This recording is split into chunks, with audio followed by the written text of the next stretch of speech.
Final game of Week 20 brings us to IG Field in Winnipeg for the third and final meeting of the season between the Bombers and Elks. Edmonton has lost 3 in a row down the stretch in both of the games against Winnipeg so far this season. Winnipeg just 1 loss at home. They've wrapped up top spot in the West, and in large part due to the play of their Canadian running back, Brady Oliveira. Brady Oliveira, man, what's he need, 74 for 1,500? That He's ain't having bad. a phenomenal season. He's having a phenomenal. Hey, when you don't get touched for 2 yards every time you touch the football, you're going to get some good yardage, and that kid has been phenomenal. 238 touches. That's not counting the stuff he does through the air. I mean, he's brilliant on both ends, and he loves to block. So this kid's got to figure it out early. And Trey Ford, you talk about putting up some rushing yards. This kid's got over 600 yards already on this season.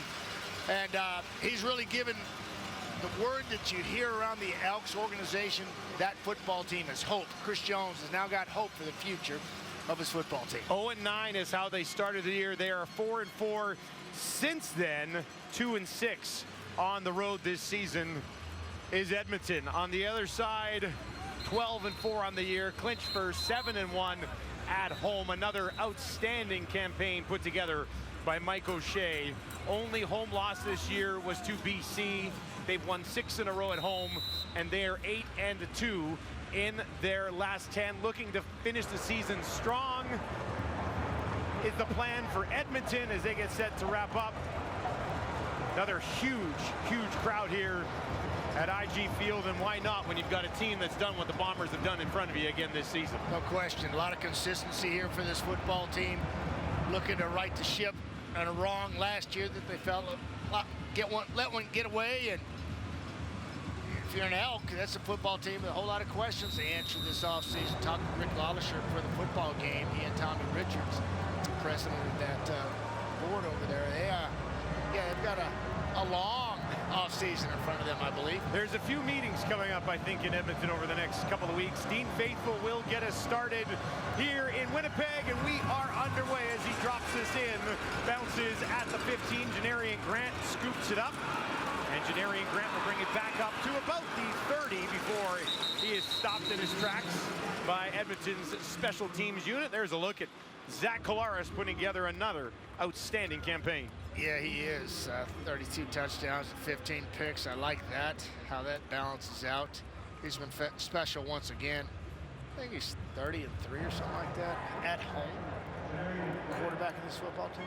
That's just ridiculous. The team is 30-3 over their last 4 seasons at home. It's just pretty remarkable. Brilliant, setting the bar high. Zach Collaros. They start here on their own 30, and they'll give it to who else? Brady Oliveira. And Brady Oliveira does what he's been doing all year, takes it for a first down on the first play of the game for the Bombers. You guys just watch the guys up front, and they're just going to move them out. And then a little chop block by Rasheed Bailey, who's accepted that role brilliantly, opens up a big lane for Brady O off the hop. 13 yards for Brady Oliveira as he creeps up towards 1,500 yards on the ground this season, almost at 500 through the air as well. Has it again. Another solid push ahead for this Winnipeg starting offense. Yeah, start right up front with Patrick Neufeld, coming off a bye week, coming up a week he didn't play. We'll have more on that with John Loon in a little bit, but Pat Neufeld, boy, he's settled in nicely here in Winnipeg Blue Bomber uniform. Kenny Lawler looking to have a big night as Dalton Schoen sits out. Brady O, he's already off to a great night. Worth the price of admission, those 3 we just highlighted there. Patty, Kenny, and of course Brady. No Dalton Schoen. We'll have more on that in a little bit as we work our way through the first quarter. But Dembski, Bailey, Lawler, Wolotarski, O'Leary Orange also here. They go back on the ground. This will be stopped just shy of a first down as they mix things up a little bit and get Greg McCrae involved in the offense. Maybe some more opportunity for McCrae was shown out. No question. You know, everybody's going, who's going to pick up the slack? Well, I think the 4 you mentioned, plus Greg McCrae. I mean, he's been on the shelf for a while now, and like 8 games, and happily doing it as well. Accepting that role, knowing that when his time is up and his numbers called, he'll step out there and get an opportunity. Tonight is that. 3rd and 1 right near midfield. Niles Morgan tried to come busting through, and pretty much every flag available on the field was thrown at that time. Yeah, he's cheating. And he didn't. Full head of steam. Looks like he didn't care. He was like, well, I'm come this far, I might as well finish the deal. And he certainly did. Niles Morgan, 97 tackles coming in tonight's football game. Kid from Notre Dame, third-year player. 5-yard penalty. Had his timing off a little and bit. a first down. Well, 97 tackles, like you mentioned, and he's missed a few games. He's played 14 games this year and has 97 tackles and has no disregard for the snap. Well, yeah, Colin Kowski, he's like, hello, that's helmet-to-helmet shot. Doesn't feel good. That's got to be taken into consideration as well. Fresh set from the 53. Collaros out into the flat for Janarian Grant. And Grant takes it down to the 45 against his Edmonton starting defense. Yeah. Look at the bookends here. Serezna and A.C. Leonard, why not? Both come in with 12 sacks in the season, both career highs. And off the edge, Luchez Purifoy. He sets the tone defensively for this football team. He's just an animal. He moves from free safety to strong side linebacker. Ned Gainey, veteran back there in that back end, trying to duplicate. Going to have a hard time doing it. 2017 when he had 10 interceptions. That's a good season. That's a good season. Jake Serezna has 22 sacks over his last 2 years. He had 10 last year. He's got 12 this year. And he's in on the tackle again of Brady Oliveira, which ends up being a first down for Winnipeg. Yeah, I think Jones, you'll take 12 of those Jake Sereznas because he's just a complete football player. The way he handles himself, the way he gets himself from week to week, gets him ready. Jake Serezna brings it, and at a high level. No matter the record of the team, he's just been special. And I love his attitude. And first one, we never pointed fingers, man. We just stuck together and believed. Collaros in the pocket. Now down the field, drops it in there, no. Flag on the play, was trying to find Dembski. Would have been 1,000 yards. Darius Bratton is there. Breaks it up, but draws the penalty. Yeah, Dembski just running the corner, and I think he's expecting the ball to get here. I'm not sure if he worked back through the defender. Pass interference. But the flag was thrown, didn't even have to. Just basically kind of held up and got run over. Dembski on the right-hand side running coming across the screen right over the top. That ball's off the mark, so Dempsey's got to make a play on it. Wasn't allowed to because Bratton was there in his way.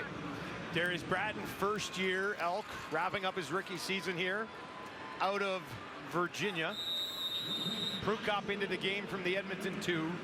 Winnipeg marching this ball well. Now a penalty-aided drive. Prukop. Brady Oliveira locks it in. Touchdown, Winnipeg. 8th rushing touchdown of the season for Brady Oliveira.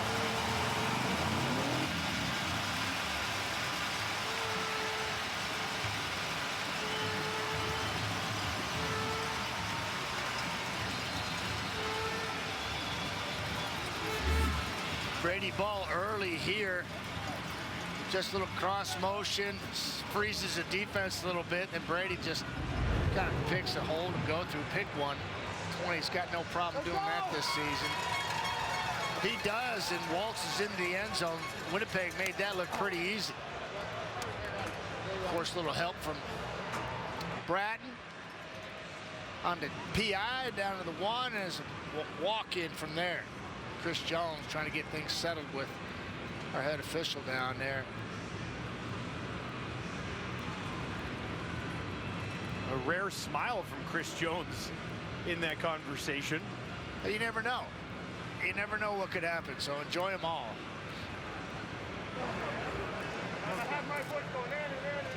Okay, so this is interesting. What we're being told is that Chris Jones wanted to challenge the last play, thought he challenged before that ball was snapped, and now they're checking at the command center to see if indeed he did get that challenge out there before that snap, and that would back us up a little bit here. That would back us a lot.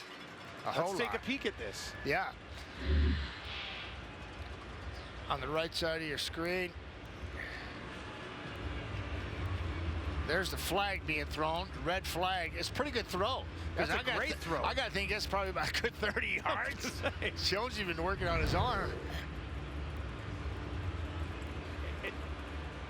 Edmonton wanted to challenge the defensive pass interference, but the challenge flag was thrown after the ball was snapped. Therefore, there is no challenge, and Edmonton still retain his challenge. Just hesitated a little too much on the decision, I guess. Yeah, and it waits to week 20, and I've been doing this a while, and I've never seen that. I know coaches get flags in there, run down, call timeouts, and I've never seen that actual angle of a coach challenging the play, didn't get the flag, and they see the flag coming in after the ball's been snapped. Good explanation there from Andre Proulx. Easily confirmed on the video we had there. And Winnipeg has started this game much better than the last time these two teams met, in which Edmonton had a 22-0 lead. Brady Oliveira caps off an 8-play, 80-yard drive that took just over 4 minutes with his 8th rushing major of the season.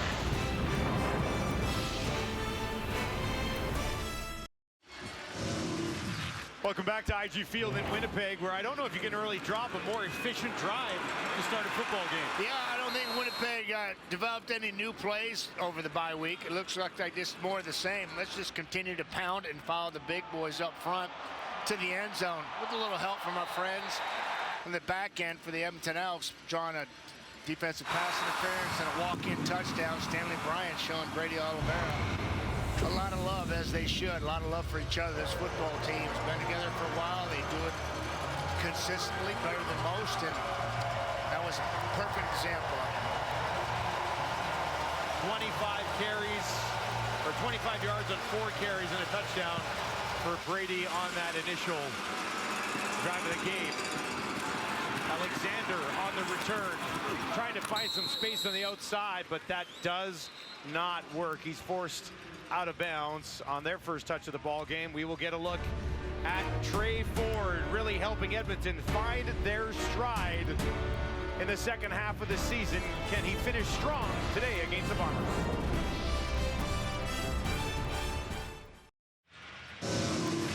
All right, let's dial it back to week 10 between Edmonton and Winnipeg. Trey Ford, 12 of 16, 189 yards. This was that game Edmonton had that 22-0 lead. Zach got hurt. Drew Brown came in, finished very strong. But yeah, and hey, credit this kid for getting his team off to a great start. Yeah, he's gone 4-5 this year as a starter, giving this football team hope. Raised a lot of questions about what took so long to get him on the field. Well, there's a lot of things that went into that, but they found him, and he'll be here a while, I believe. They're going to move him to the right.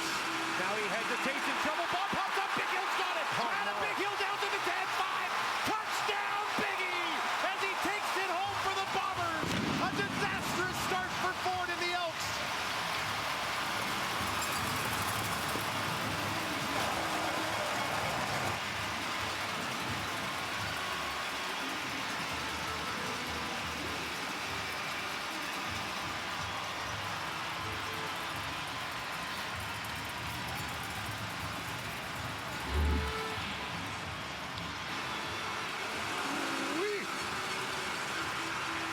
Here's another look at it. Just bounces up into Big Hill's hands. Jefferson provides a little bit of cover, and he's gone. Yeah, we just look back at a 22-0 lead Edmonton put on the Bombers back in the summer, and before you can bat an eye here, the first 6 minutes, it's 14-0 Winnipeg, flipping the script. Adam Big Hill, you know, he's around the football. He's going to make things happen. And when you are, good things come your way, and he's gifted on this one. Right place, right time. Back to the tablet for Trey Ford. Yeah, just watch Adam right here. He's going to pressure late. Boom. Just go in there, make sure that quarterback's not going anywhere. Flush him back inside. He gets popped. There it is. A little help from your friends. Manny trying to get back. Oh, there's Willie Jefferson. Good luck getting around that guy. It's a walk-in touchdown for Biggie. That is just a lot of fun to watch. Jeffcoat knocks it out. Jeffcoat. Sixth-year player from University of Texas getting it done. Those are three big names there. Jeffcoat to Big Hill, escorted by Jefferson for a 14-0 lead. Good stuff. Well, we were wondering how long we will see a guy like Zach Collaros and some of the other big guns, Brady Oliveira, in this game for Winnipeg, and get off to a comfortable start like this. We may not see them for very long. Alexander at the 20. Tripped up, stayed on his feet, took it back to about the 35. And Trey Ford bounces back out here with Edmonton's starting offense. Yeah, Dusty, this young man's been phenomenal to watch. Just sparked, much like Nathan Roy did last year. First 10 games was phenomenal. Certainly Trey Ford brings that. Mark Corte, veteran guy in the middle, a local kid from Alberta. Manny Arsenault just needed another catch to extend his streak, and we'll talk about that. And KB, he's excited, man. Everybody knows I love me some KB. Kevin Brown, he's a home run hitter. Gets the ball here, 1,100 yards on the season. And he goes to work against Winnipeg's starting defense today. Yeah, Jackson Jeffcoat already getting in the mix. His team won today. Texas beat University of Houston 31-24. Classic. Ben Crosby, his head coach, Michael O'Shea, can't say enough about this kid. Strong side linebacker, plays a lot of positions for the Bombers. And then that guy sets the tone on the back end. Brandon Alexander, often talked about as one of the most fierce hitters in the Canadian Football League. 2nd and 6, Ford. Nowhere to go, gobbled up immediately by Cameron Lawson, the second-year Bomber.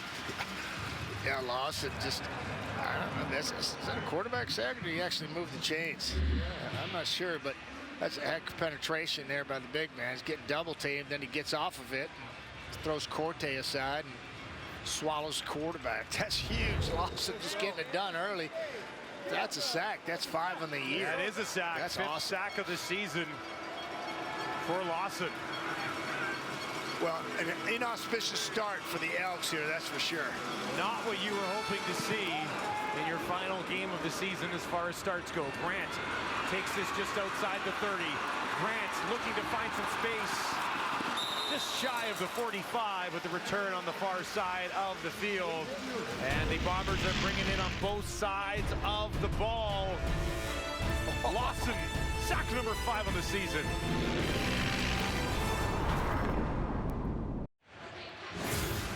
Well, we know the Bombers have a lot of weapons, but maybe none as consistent as this guy. Dalton Schoen has been excellent the last 2 seasons. For more on his absence and the story around it, let's send it down to John Luke.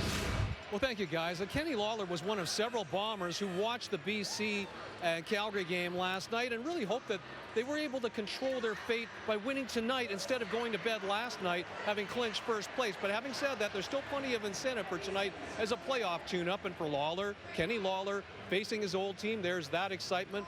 In addition to the additional touches that he's likely to get in the absence of Dalton Schoen, whose season and playoffs are now in jeopardy due to the ankle injury he suffered 2 weeks ago in BC. Now, further to Schoen, Lawler says that he and his fellow receivers want to, quote, lift up and honor our brother, end quote. Question is, how long that will be is unknown at this time, guys. Certainly a storyline that will be talked about and monitored heavily here in Winnipeg as they toss it ahead to Dembski. Schoen has been an absolute monster right now in a walking boot. That doesn't look good. Played the game. Most every football player's been one of those, and that's not a good sign. Yeah, but well, what a special player he is. I'm just odd that the fact that he goes down. Oh, we'll bring in McCray. He's been on the injured list for the last 8 weeks. Let's bring him in and see what he can do. He's explosive too. It's incredible.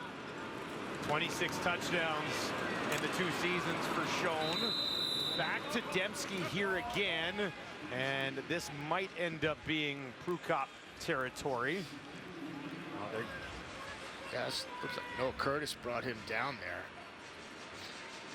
Kenny Lawler working away from the ball. You know, you watch receivers. Yeah, it's easy to watch them when the ball comes your way, but you got to block for your teammates.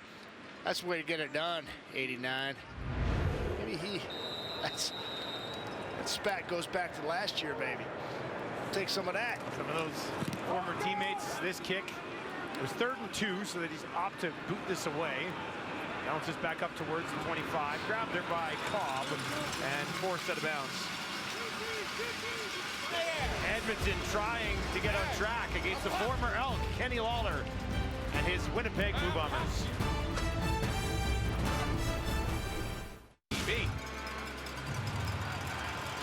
Eagles can rebound from that Jets loss. Yeah, didn't see that one coming, did we? 1st and 10 for Edmonton. They start this time on their own 28. Brown directly in behind Ford. Ford keeps it on the run. Wide open. Look at this. Manny Arsenault. He'll take it inside the 50, down to the 40. Still going. Little bit of a stiff arm will get him to the 15. Arsenault finally. 3 Bombers are there to bring him down. He's got catches in 146 straight, and that's his longest one of the season. A really nice game plan. He double tights, extra people in there. Manny's on the right side of the screen, goes up there, sits down. Ford finds him, then it's off to the races. Now he's thinking, I haven't run this long in a long time. I haven't gone this time. This is amazing. He's like grabbing hammies, parts are falling off. When he got down to the 5-yard line, it's a heck of a play. Did you say parts are flying? Yeah, that's a veteran. A receiver's done it all up here in the CFL. That's an incredible play. 77 yards for Arsenault. Now Ford, flush into the pocket, has a little bit of room to run. Finds the 5, will not get to the end zone. Nichols is over there, and Cramsey tracked him down as well, and they stop him short. Yeah, I think he wanted to finish it with Arsenault because he's lined up to his left. He's running a quick out, and Trey just can't seize him because he gets flushed a little early because of pressure up front. Now it's just get what you can. I think they're trying to get it to 84 there to cap off that Arsenault drive. Kid from Alexandria got him knocking on the door, though. Alexandria, Louisiana, Manny Arsenault. Manny show is live. Cornelius into the game. Since Ford took over, Cornelius has been handling short yardage duties relatively effectively and looks to finish off this drive here. 2nd and goal from the Winnipeg 2. Cornelius launching ahead. Not going to happen. Big Hill says no. Hammers him back. Brings up 3rd down. I mean, I didn't even watch film, and I knew he was going to the left. You know, could you imagine Big Hill just chomping at the bit? Watch this. Biggie's just right here, and he's going to come right downhill saying, not today. Whack. Whoa. That's called getting erased. I don't know how often you'll see a short yardage tackle that ends up on a highlight reel. That's incredible. Just did it there. Look at it. From that angle, shows you the speed and the power. Try it again from the Winnipeg 1 to the left again, and this time they're in. Touchdown, Edmonton. Cornelius' 7th rushing touchdown of the season. Yeah, tip of the cap to Taylor Cornelius for accepting his role, short yardage after the demotion. About halfway through the season, and he's really done a nice job with this and following the big boys to his left side again and challenging Biggie to come get me. Better penetration by the left side for Carlton, St. John, Ivy. A little more push from them and enabled big, tall, 6'5" Oklahoma State product to get in the end zone. Dean Faithful out to knock one more through, make it a 7-point ball game with 3.5 minutes remaining in the opening quarter. Pretty exciting start to this game. Lots to discuss in the first 12 minutes. Why not? You know, great opportunity on that drive for us to highlight Manny Arsenault. Manny Arsenault has been just phenomenal over the course of his career. Talk about morphing. This guy's been able to morph into wherever he's been. 146 games in a row now with the catch, and what a big one this was to set up the Elks, get him right back in this football game. Just one game in his career without a catch, and this one that went for 77 as part of an 82-yard drive has to be one of the longer ones in his career. Coming off the tight end spot, nobody on him. He runs up, double tights, flattened out that defense, and they didn't account for 84, and certainly didn't account for him going down to the 5-yard line. I was like, what you got, Manny? Yeah, that's Nichols chasing him, and he's spry, he's young, he gets peeled off. They got Winston Rose, another old man trying to chase him. That's awesome. And then here, second time's a charm for Taylor Cornelius. Found the big boys on the left side, getting right back into this football game. An important drive for Edmonton after being shell-shocked for 14 in the early going. Faithful drops this in. That will roll all the way down and out of bounds as Jadarian Grant watches it. Illegal Greg McCray there as out well. of bounds. Edmonton number 18. Greg McCray telling his Winnipeg teammate not to elects to touch it take the because he knew it was football. going out First of down. bounds. That's a big time mistake by the Elks off the hop there. Faithful trying to do his position kicks off the kickoff, which they like to do, because he only averages a little over 57 yards at kickoff. Trying to place them in certain areas. Yeah, that's what they're doing. And everybody knows where they got to run to, as opposed to just pounding it. How much more of this guy do you think we see tonight? I think he finishes this quarter, and then we'll see Sounds Drew about Brown. right, eh? Yeah, just I don't have any inside information. Brady Oliveira on the handoff. And it seemed like picked up about 3 or 4 extra yards with the push of the line. Yeah, but just like in Toronto, for instance, when you talk about Chad Kelly. Yep. The guy's still young, wet behind the ears, and he's figuring it out. He's figured it out extremely well, in front of our eyes this season, being the guy justifiably the front runner in the East for MOP. He needs some snaps. He needs to continue to play the game to see things. Zach Caleros, on the other hand, he's seen it all. He's seen everything. Yeah, it's like he can go to sleep for the next couple of weeks, 3 weeks, and wake up and go out there and play high-end football. His numbers this year, they rival the numbers that he had last year, which got him his second of the back-to-back MOPs. That one is up, in and out of the hands of Wolodarski, his first target of the ball game. Yeah, those hands usually don't fail him. 82's got incredible hands. He was probably thinking about a couple of Elks coming across the middle, fixing to lay some hat on him right here. Purefoy. It's AC Leonard. It's Purefoy. It's like, yeah, my thoughts would be elsewhere too. That's paying the price, right? That's paying the, but they always say you're going to pay the price, so you might as well catch it. Cobb. I believe Kyron Moore back to receive this kick. CJ Sims, who received and returned kicks for a good chunk of the season, was released this week by Edmonton. Cobb on the return, takes it back outside the 25.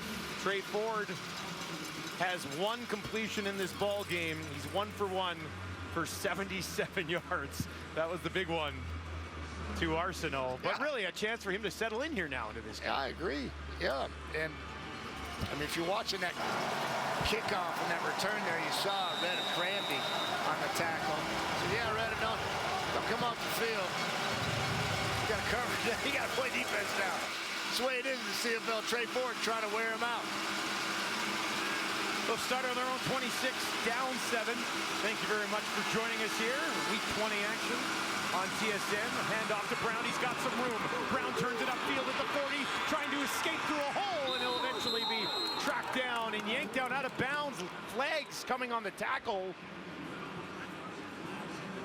Brandon Alexander on the tackle, not happy with the call. He kind of rode him out of bounds, right? Unnecessary roughness or scholar tackle.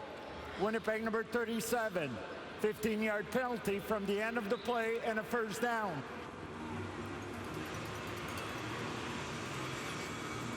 Yeah, I really think that, this is beneficiary of just good play. I think it's Corte at center. He's right here. He's going to come out here and kick out, and then Brown's going to use that block. Watch him. Here he comes. Bang, get out of my way. Big hole right there. Kyrie gets ridden out. And that's another unselfish veteran making that happen. Eugene Lewis blocking downfield for his young quarterback. Ford wants to throw. He will. One-on-one coverage. Little bit of a stumble. And it falls incomplete. Yeah, I don't know. Is this offensive or defensive? I think it's offensive PI. I don't know, man, because I think Rose interfered with him early, and then he had it, and then Lewis had to interfere with him late. Offensive pass interference. Edmonton number 87. 10-yard penalty. It remains first down. Yeah, one against Edmonton. Little stumble, and then the shirt tuck. Oh, yeah. How do you miss that, Matty? Not going to sneak that one in. Hello. Hello. It's like, come on, man. What game are you watching? It's too easy. That'll back him up 10. That was Lewis and Rose one-on-one, and Ford was just going to heave it up. Not a bad idea with Gino Lewis lurking over there.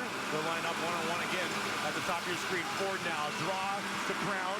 Brown trying to find room, not going to get much. And it'll be a second and long situation for Edmonton. Not yet in Dean Faithful field goal range. Yeah, Trey Ford doing everything he can on that play to try to sell. He's throwing a hit screen, get it spread out, make it easy on the offensive lineman to get up to the second level, and then hand it off to KB. Nothing doing. Winnipeg had snuffed it out. Was not fooling at all. Need 17 more. 4 options to the wide side right for Ford. That's where he looks. Running out of time. Wilson chasing him. Ford finding some space. And now he's going to turn it upfield just inside the 40. Nichols is there to stop him before he can pull off a spectacular run for a first down. He's denied along the way. Yeah, this is, you think you know until you don't. And that's Kyrie Wilson off the edge. Oh, man. We didn't get that look in practice. We didn't have a fast enough guy in practice to give you that look. That's incredible. Now you see him, now you don't. Crandy can't get him. 3 more Bombers can't get him. And finally, in the back end, he gets popped right in the thigh pad. Deep to Nichols. What he did do was he got them within range of a 43-yard field goal attempt just inside the left hash from Dean Faithful. 78.6% on the year is Faithful. And that one, oh boy, he snuck it in there. About as close as it can get, but he manages to knock it home, and we've got a 4-point game.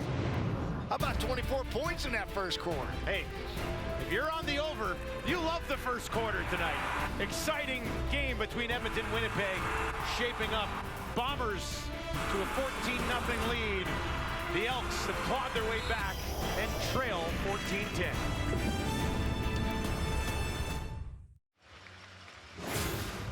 Well, I know we're always excited to do games together, but that's a heck of a first quarter. 14-10, Bombers leading the Elks, and a lot of entertainment in that opening quarter. Yeah, kudos for Edmonton fighting back. You know, gifted Winnipeg with a fumble touchdown there from Adam Bighill, and they fought back. And, you know, they're playing for jobs right now, and that's a pretty big motivator. And Trey Ford got his team in there, Manny Arsenault. He went to the old school with 84 and took it down to the 5, and they found a way to the end zone. But that guy right there has been special from the hop. They established him early and often, as they've done all season long, in the absence of Andrew Harris, and he has not looked back. This guy's been spectacular. Brady Oliveira is 1 yard away from having the second best rushing season by any Canadian ever. Only John Cornish would have had better numbers if he gets 1 more yard in this game, which is very likely. McCray in there now. They throw him out into the slot. He takes off down the field. They go underneath to Bailey, and that'll set up a second and short situation. And you had asked me how long I thought we might see Zach out there. You know, they're letting him start the second quarter, so maybe this drive, let him get a little lather on, right? A little bit of a sweat going. Yeah. But Brew Cop in now. Yeah, second and short package here. Buck Pierce has been dialing these up all season long with Dakota. Really loves him, an athletic quarterback, 7-year player from Oregon. Can do a lot of things for you.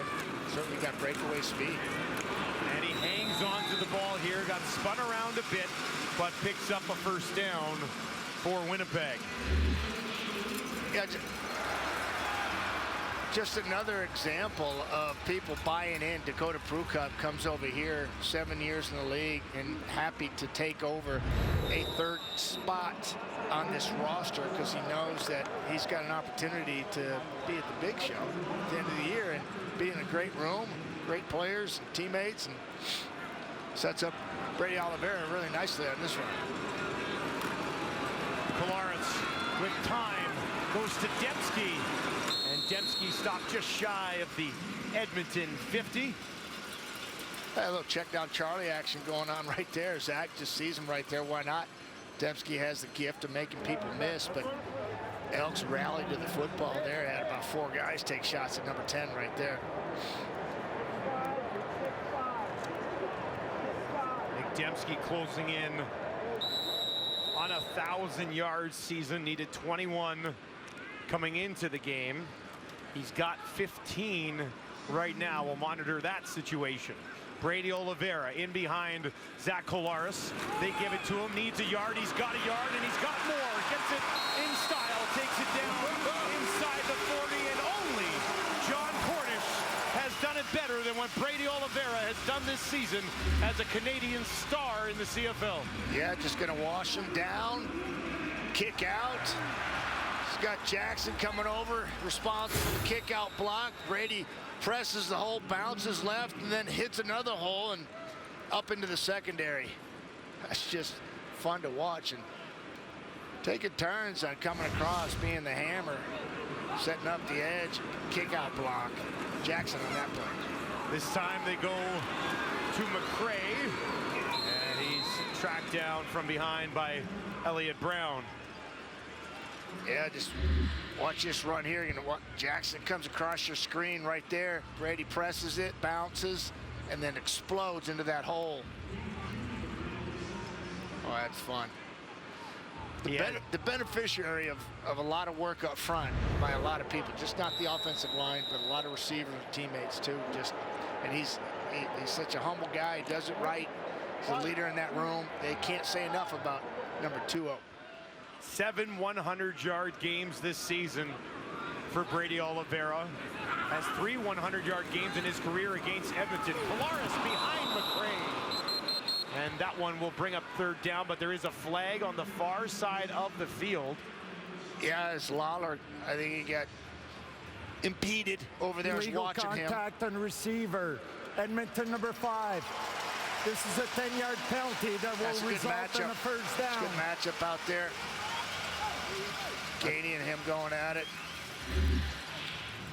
Yeah, he's right here, and I'll see if I can't draw him for you right there, and he's going to get tied up with this guy right there. Watch him. That's a heck of a waggle. That's a 15, 20-yard waggle right there. He's going to blow right by him, and right there he gets clipped. Yeah, they threw the flag on Olumba, who kind of got his shoulder into him as he tried to go by. And not a bad idea, because he had a full head of steam with that 15, 20-yard waggle hitting at full speed.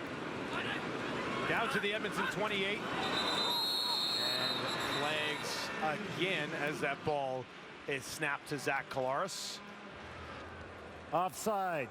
Edmonton number 95. 5-yard penalty. It remains 1st down. And Achumpong acquired via trade with Toronto. Sack and a couple of tackles for a loss since joining the club. You know, this football team looking for their 5th win, bettering their record last year by 1 game. Yeah. You know, whatever it may be that motivates you. At the end of the day, what motivates you is putting food on the table, having a job, a job. And this football team's going into that realm right now and has been for a while. And these guys are hustling around out there trying to stay toe-to-toe with the Bombers. Brady Oliveira, a spin move, breaks a couple of tackles, takes it inside the red zone, just inside the 20 before he's taken down. We oftentimes talk about playing the game hard. You can't let up. You got to play it 100% or else you get hurt. Make a substitution here. Here comes Prukop and Jackson. Big boys. A couple of pretty boys come off the field.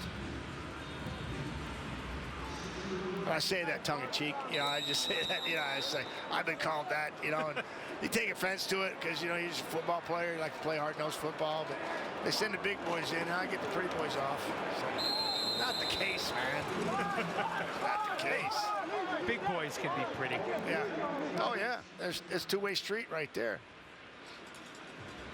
See where this ball is marked. Not a sure thing. No. And they're going to say 3rd and inches. And I'm sure they give it back to Prukop, and he punches it ahead again. It didn't look like a neutral zone of a yard to me. Maybe that extra effort. I don't see it. 10th play of the drive for Winnipeg. Edmonton looking to pick up a turnover on downs. Prukop this time, no doubter. Yeah, he found a little crease that time. Yeah. All you need is a little crease, and you get all that weight moving forward. Find a little crease. It's not easy. It makes it better. Watch him. Find it right there. Yeah. Probably a good idea to go behind Stanley Bryant, right? Well, yeah. Crease I would think. Crease is a crease. Get what you can. Dakota Prukop. I can't believe 7 years already. Time flies. That's not a good. That's the guy. You know, I was with my good friend Miles Gorell, played that position for the Bombers for many years, and Hall of Famer. We were talking about Stanley Bryant a couple days ago. Miles said that he was past his shelf life. And I said, no, sir. I said, how many years did you play? 19, right? He's like Still some good years left. He's like in his 13th, 14th year. Yeah. He's got 4 or 5 more years. Miles, come on, man. At an elite level, I'm sure as well. 2nd and 10 after a pass to McRae. Yeah, Falls incomplete. I'll take those guys right up front there. Kolonkowski, you got Jeff Gray, you got Stanley Bryant, you got Patty, you got Jamarcus. Yeah, that's a heck of a group. And I'll put them right up there with the guys I played behind from 92 to 94. I know early in the season, even prior to this, they said, well, when's this old line start to get old? But look what they've done with Brady Oliveira this year. Thank you. The season that they put together has been excellent. Kolaris now goes to Lawler. Lawler's got it. Gang tackled just outside the 5. That was just a crazy route. Yeah, that's just Kenny being Kenny. That's why I happen to have him back. Watch him. He's down here. And just watch at the top of this route what he does to the defender and how he works back to the football and how Zach trusts him. That ball's got to be thrown. Not a lot of room there. You got to know where your receiver is. It's a lot of work and practice. After the play, back to the ball, hands objectionable it. conduct.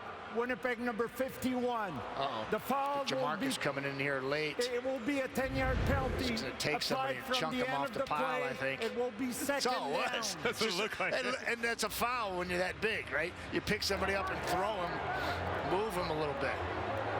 Not allowed to pick somebody up like a small child. Third down. No, it wasn't. Yeah. Yeah, and here he comes. Watch. He comes in here, and not really a hit. It's just pushing people around. What is... Oh, Not a great look. I know. I mean, for anybody. Yeah.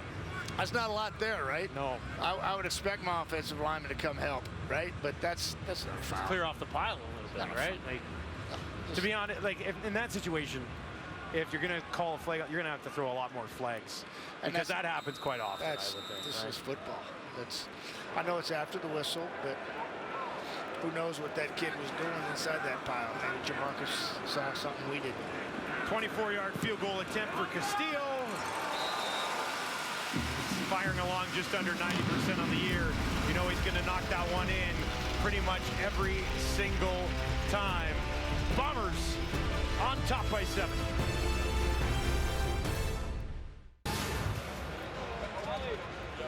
Zach Collaros on that last play with the Jamarcus Hardrick penalty.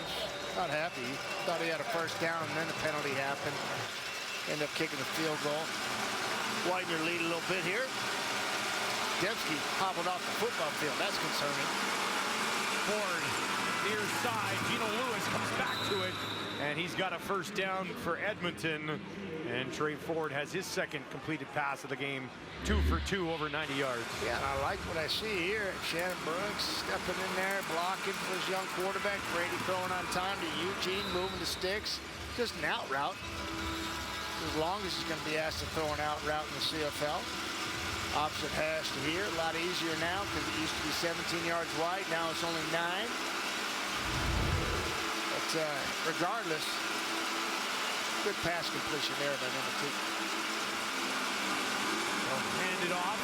Good burst. Shannon Brooks turns it back upfield. Gets it to about midfield. Brooks, rookie out of the University of Minnesota.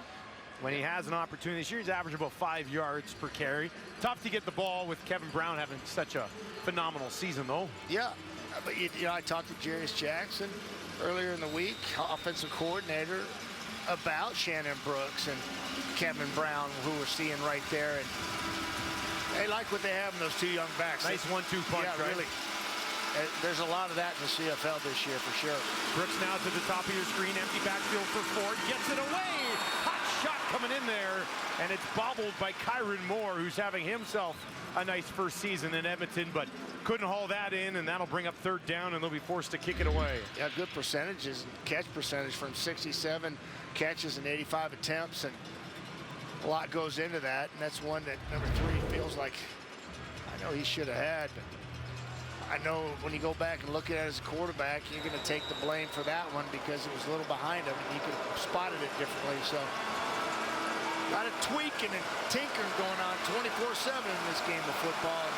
Perfect example. Kyron Moore leads Edmonton in yards and targets and catches this season, and he's played in every single game. Lewis and Dunbar both missing time. Grant takes this one and now tries to kick it out. Flag on the play as he brings it out to the 35, stays on his feet, and at the 40 he decides to just step out of bounds. Big Julian, the punter, had come across. Grant, always exciting.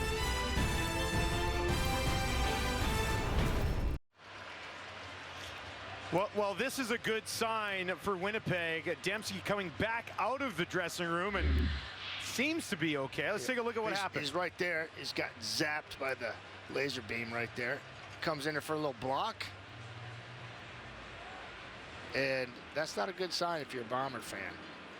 A fan of that guy's work. Nick Dembski hobbling off. They already got Dalton Schoen on the sidelines. Running out full speed, though, looked pretty good. And looks like he's just rubbing it out a little bit. See if he can get back out there. He's just went in there, got a little modern medicine. Lawler, first down from Zach Kolaris. And this is one of the things we're monitoring. First of all, him being healthy going into the playoffs. Yes. Is story number 1. Here's something else we're looking at. This has never happened. A team has never had a Canadian get 1,000 yards rushing and a Canadian get 1,000 yards receiving, and Dembski's that close. Yeah. 6 yards. Yeah, these 2 guys are special in offense. They'd be, let's just say this, they'd be sorely missed if they were not in the lineup. They've been special this year. And this crowd, I think 4 sellout in a row, or close to it. They certainly enjoyed it. Brady Oliveira stopped short here on this one. He's just shy of 50 yards in the game. Needed 74 to come in for 1,500. You think this is a discussion about Dempsey saying, hey, I wouldn't mind getting that? Wow. I mean, the rushing was pretty, I mean, I wouldn't say common, but getting close to 1,000-yard receiver at the same time you had a Canadian rushing for 1,000. Of course, Brady's closing out 1,500. Dembski already tonight has set a career high for catches in a season. And this is thrown perfect timing into Wolotarski. And he hauls it in, and they're down inside the 30. Yeah, you know, we saw Wolotarski go into traffic and drop one here. He's right up here. He's going to run a crosser. Kind of a dig. Yeah, he's on a crosser. Goes behind the backers. And watch Purefoy. Oh, right there. Oh, man, if Purefoy wanted to, he could have taken him out. Guaranteed 82 is not going to drop that one. He's going to take the hit and secure the catch. And yeah, that's more like it. Greg McCray in the slot out to the right. Zach, they'll give it to Brady Oliveira, pushing ahead, down inside the 20, and just continuing to grind this ball on the ground are the Winnipeg Blue Bombers. Yeah. Grind is an excellent word for their mentality. You have to be a grinder. First in the league coming into this game, averaging 136 yards per game on the ground. The majority of them, Brady Oliveira, but they'll mix in Dembski, they'll mix in Rasheed Bailey once in a while, Greg McCray. Janarian Grant once in a while. Yeah. And it's not a good sign for the Elks, giving up over 133 a game on the ground. Yeah, they're dead last in that category on the other side of the ball. And maybe that's why they go back to Brady Oliveira here. Tackle made by Atrimpong, but a nice burst from Oliveira. Picking up a first down there, knowing when he needed to, and oftentimes you get help from the big boys. Don't get touched. There's a good look at Buck Pierce calling this game. Been doing a phenomenal job ever since he's taken over those reins. That'll take us to 3 minutes here at IG Field. Winnipeg on top, 17-10.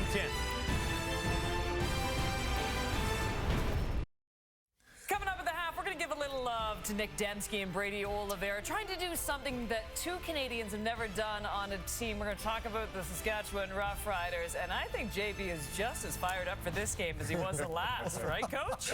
A little. Yeah!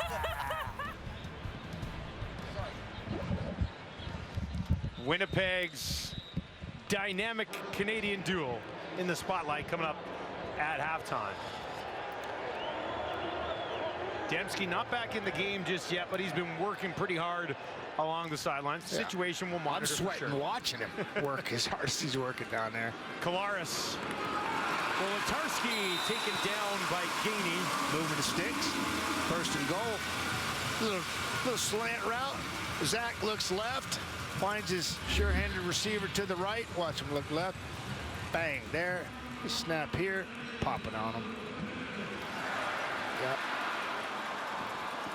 Zach Kolaris, 9 of 11 for 86 yards. He'll come out here and they'll let Prukop come into the game with the ball sitting on the Edmonton 5. You know, I know that's commonplace in today's game, but boy, that would just tick me right off. You move them all the way down the field. I know. Hey, I'm just getting to the good stuff now. Now we're going to get a touchdown. Come on. No, you're not. No, you're not. Prukop walk in. Brady Oliveira No. pushing up the middle, and he is stopped. Don't say that. You worried me that Prukop had it. I said, am I going to blow this? He's thinking that. I'm just watching I the know. QB, and he's thinking to himself, file that away. It'd be a walk-in. Yeah. And that's how you carry out a fake. And that's exactly what he brings. You got somebody with his talent. Watch him extend it here. Wham! Push it out there. You still have a linebacker. I think that was Konar. I think, and he's still eyeballing him, and he got leveraged by a blocker. So, love the effort by Dakota Prukop. This time from the 3. Brady Oliveira trying to push ahead. Touchdown, Winnipeg. Second of the night for Brady Oliveira. You just can't stop him, can you? Who are we talking about, the O-line or Brady? Winnipeg in general. Yeah, well, they're flexing their muscles a little bit here. Just watch them. It's a thing of beauty. Just, I'm going to push you harder than you're going to push me. Number 20 is going to be the beneficiary. That's, this time of year, it's getting a little nippy. Going to be different come Halloween. That time they roll around to play the West Final here. Brady Oliveira pounding that ball ahead. That's going to be critical. Castillo finishes it off. Winnipeg back on top by 14 for the second time in this game. Brady Oliveira, 61 yards on the ground, 2 touchdowns, including this one that finishes off an 8-play, 65-yard drive for the Bombers.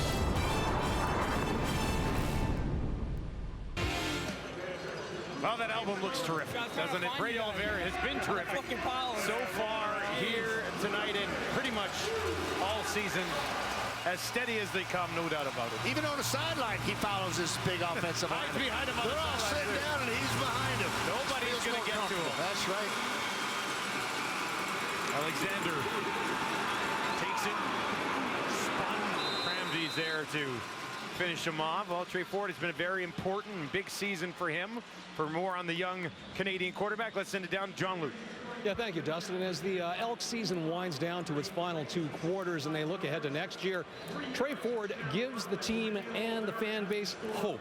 That's the word that offensive coordinator Jarius Jackson used to describe the vibe that's been growing since Ford seized the reins as the starter and has run with it at a time when the organization was crippled. That's the word that Jackson used to describe it as well. And the significance of another Canadian quarterback rising to prominence has caught the attention of the opponents, too. Zach Collaros says that he was very impressed with Ford when the two of them trained briefly in the offseason last year.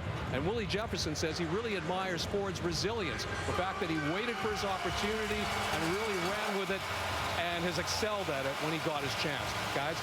Excelling at it when he got his chance is the right way to describe it. Ran is good word, too. 9.5 yards per carry, over 600 yards. Throwing here, and that was well placed as Mitchell goes down and gets it. And that'll be a first down, and Trey Ford is 4 of 5 to start this football game. And he's looking at a 14-point deficit again. It's like you bring your team back within 4 in the first quarter, and then next thing you know, Edmonton is looking at a 14-point deficit again. Got to make something happen here. Stay in touch. First second down conversion of the game for Edmonton. Winnipeg's going to show pressure, and they're going to bring it forward. Trying to escape it on the run to his left. Trying to turn a corner. Taken down on the play. Willie Jefferson was there to get him. And that is a sack behind the line of scrimmage. That'll put Willie into double digits. And he's pretty excited about that. Talking to him earlier in the week. It was important to him.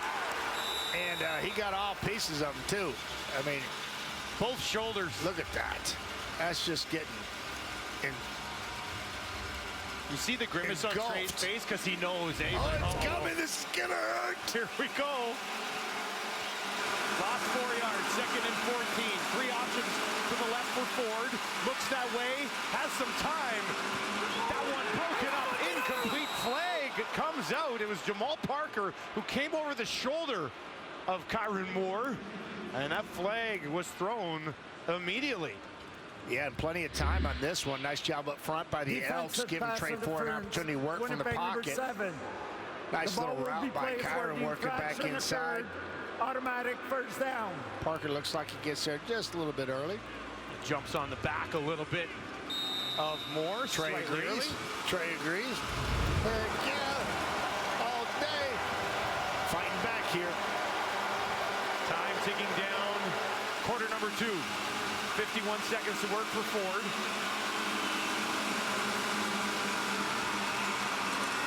Lays one up there for Lewis, but that falls incomplete. 47 seconds on the clock. Second and 10, the situation that they're facing. And not many people out in the route that time. Trey didn't have many selections, and he's eyeballed the receiver and stuck with him. Very unsure of that throw. The result shows that. The more you see it, though, the more confident you become, I can tell you that. And then you start pulling the trigger with confidence, and the ball's flying out of there. And he's got plenty of arm to make all those throws. Ford again looking for Lewis. And he goes down to his knees to get it. And he might be marked just shy of a first down. And big Taylor Cornelius will gallop out onto the field. Yeah, Eugene's got body language that, from a quarterback's perspective, real easy to read. And we know his catch radius is ridiculous. And so, not a lot of hesitation there with quarterback throwing to 87. Just get it somewhere in the vicinity that time. Well timed. Cornelius, 3rd and 1 on the Winnipeg 44. And that should be enough. Big Hill there with the contact again. But that initial lunge over the line worked. So we saw what happened down there on 2nd and goal from the goal line. Biggie got him, struck him, right? And then watch this time. Then we've already known he's run it 2 more times since then. To score on the next time, and then you got to do it again. And the tendency is to go to your left-hand side. Biggie knows that. You know you're going over there. He knows it. You know that blow's coming. Run on the field and make that happen, Destin. No thanks. Here's Ford. Down the field, looking for Lewis. Goes up and gets it. Oh, 87. Are you kidding me? What a catch and a nice first half here for Geno Lewis. Yeah, look, quarterback Trey Ford fighting right back. Catch radius, we just talked about it. Nobody's in the middle. Alexander got pulled down with Trey's eyes. He knew he was coming back left. Alexander tries to get back in the mix. Nichols gives Alexander a shot. First and goal, Winnipeg 10. Looking for Mitchell. Contact as he tried to make that catch. Home was there, and it falls incomplete with 21 seconds on the clock. Yeah, I know. I love Evan Home. I love Evan Home, and I like his game. He's as fast as they come in the league. I think Jonesy could be he threw the flag. Challenging this. He also threw it as far as he possibly can again. And I witnessed it this time. He threw the challenge flag a good 22 yards. Edmonton is some more weight in the challenging end of that previous thing. play for defensive pass interference on their receiver. The play will be reviewed. Have they added weight to these things? Usually the guys are just throwing the flags down all year. Yeah, I remember years ago, one caught a player through the face mask. Yeah. And damaged his eye. So I think they've actually taken weight out of the end. Yeah, that's why I haven't seen a coach throw it like that all year. Yeah. So here's what we're looking at. That's Evan Home. Yeah, definitely a little bump before the ball got there. I think it was an easy call, but Evan Home is a heck of a player. I think Jones is incensed because it wasn't called originally on the field, and he has to use a challenge on it. That's why he was so fired up. Let's get a look at this here from Jones. Look at this. Underhand. Got to be a teammate. Oh, underhand, too. You see that follow-through? With confidence. Watched it all the way out there, too. Yeah, well, working on that behind the scenes. He's 3-9 on the year for challenges. All right, let's see if he wins this one.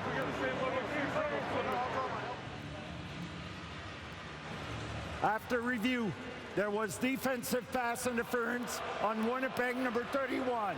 The ball will be placed on the 1-yard line. Automatic first down for Edmonton. It's okay, Evan. It's all right. Second-year player from North Dakota. He's making a good break, and the ball just got there a little early. Holmes having a sensational season. I love this drive, though. I love this response drive we got here. Late in the quarter. 10 plays, knocking at the door now because the DPI answering the bell, getting right back into this right before the half, trying to make it 24-17. Cornelius back into the game, already has one of these here tonight in Winnipeg. Looks for a second touchdown as Edmonton tries to hang tight with the Bombers. This time to roll him out to the right, and he walks it in. Cornelius finishes the job again, and Edmonton isn't going anywhere. Tanner Green's out in the flat right in front of him, drew the defender, and poor Tanner Green, he doesn't get many opportunities over the course of his career. In 5 years, 9 catches, 2 touchdowns, 93 yards. He's right there. Give it to me. No, you're covered. I got to run this one in. Mission accomplished, right? Drew the defender up. No question. That's what it's designed to do. And Cornelius was happy to go to his right as opposed to his left because that was getting old in a hurry. Seeing number 5 over on the other side, right? Big Hill, Jefferson, whoever, waiting for you there. Number 4, Adam Big Hill's in. Chicken. Faithful out. Julian holds, and Faithful knocks it through. And we once again have a 7-point ball game. And what a drive this was. You mentioned you're pretty impressed with this drive. 10 plays, 75 yards. And Maddie, they did it in 1 minute and 39 seconds. That's the CFL. We all know what happens in the last 3 minutes every half up here. And it's the most exciting football on the planet. And that guy is a big part of it. 87 catch radius is ridiculous. A little PI here. Evan Holm got that a little early on Dylan Mitchell. And then here, Tanner's drawing the coverage. Cornelius is happy to run away from number 4 on the other side and walk in touchdown. That's a heck of a drive, man.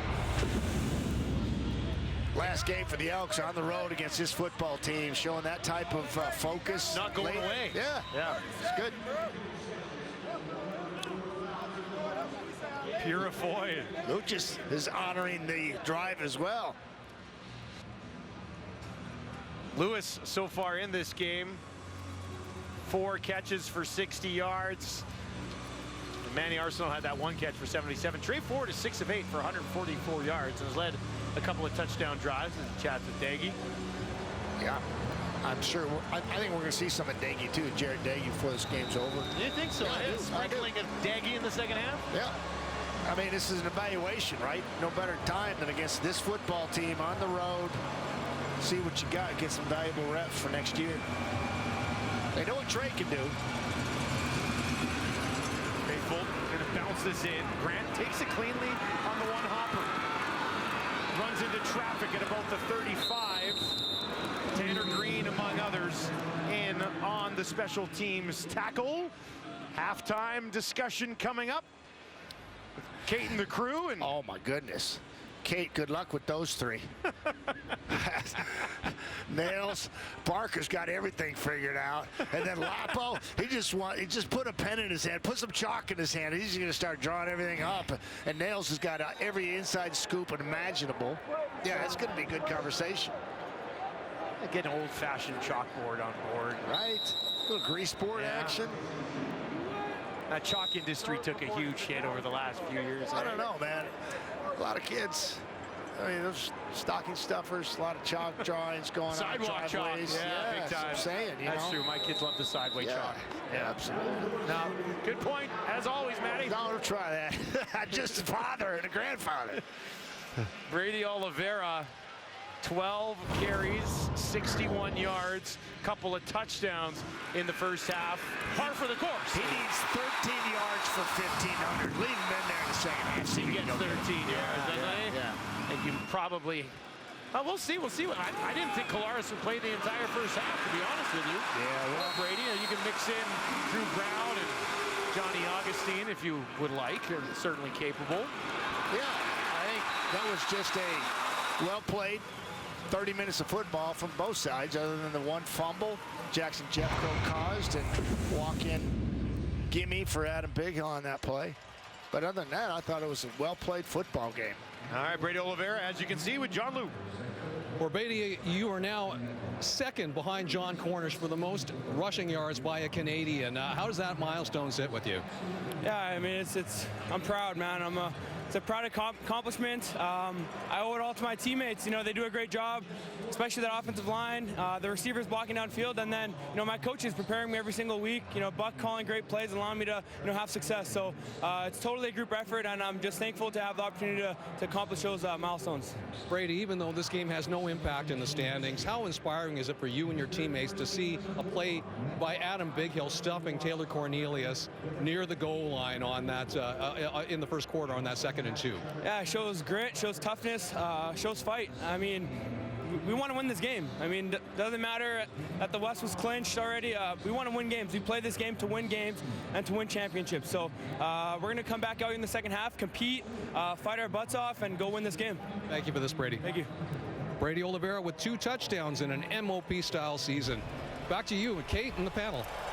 And that panel would be Dave Naylor, Paul Appolice, Jim Barker, and let's stick with Brady Oliveira. By the way, he is approaching 2,000 yards from scrimmage as well this season. Remarkable. We're not going to have the MOP debate. We will in the coming weeks as we inch closer to the postseason. But if Nick Dembski gets 6 more receiving yards, we don't want to jinx him, by the way. This would be the first time ever that 2 Canadians, Oliveira, 1,000 yards rushing, Dembski would have 1,000 yards rushing, that they would do it on the exact same 1,000 yards receiving for Dembski. Exactly, receiving, not rushing. But needless to say, this is truly remarkable. And it goes all the way back to high school for these 2 days. It is amazing. I mean, and they weren't there at the same time. Dembski was there, and then Oliveira followed him at Oak Park High School in Winnipeg. I mean, look, to have 2 guys playing for the Winnipeg Blue Bombers, who grew up in Winnipeg and went to the same high school. It's a remarkable story. Dembski, of course, played at U Sport, and Brady Oliveira played at North Dakota in the NCAA. But Brady Oliveira, to me, is an amazing player this season just because of how he sets the tone for this team. He sets the tone at the start of the game. We saw it the first handoff,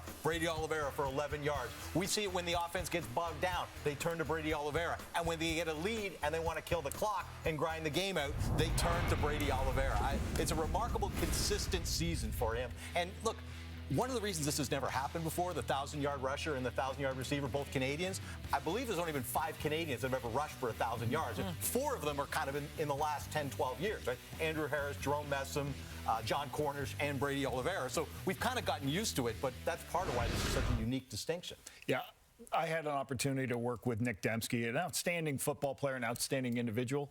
You know, for 2 years, my first 2 years as a coordinator there, we didn't have an opportunity to try to figure out what that third slot was. And then when we got him in 2018, we said, wow, this kid's got so many tools. And we had this period during field goal where we would try to do anything we could creative, like get him a speed sweep, how many different ways we could get him as a ball carrier, and he flourished in that role. As soon as we started figuring that out and defenses started going, oh my God, who's getting the ball? Dembski, Harris.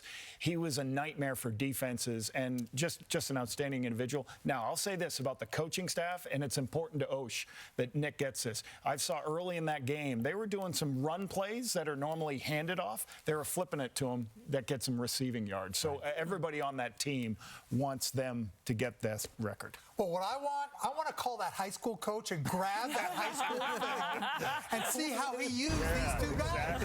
Were they both They should have never lost the game, right? Yeah, I mean, amazing that the odds of them both being from Winnipeg or the Manitoba area there, and both being from the same high school, and now doing this are astronomical. And like I say, I would love to watch the way the coach used them.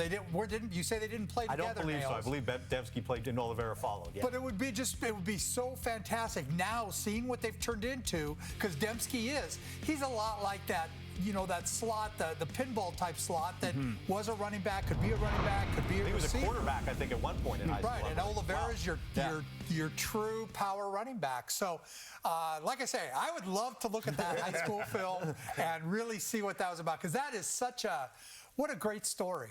I really hope that high school coach is watching this halftime right now and thinking to myself, you know what? That was me. And for a few seasons, I was truly blessed with these incredible players.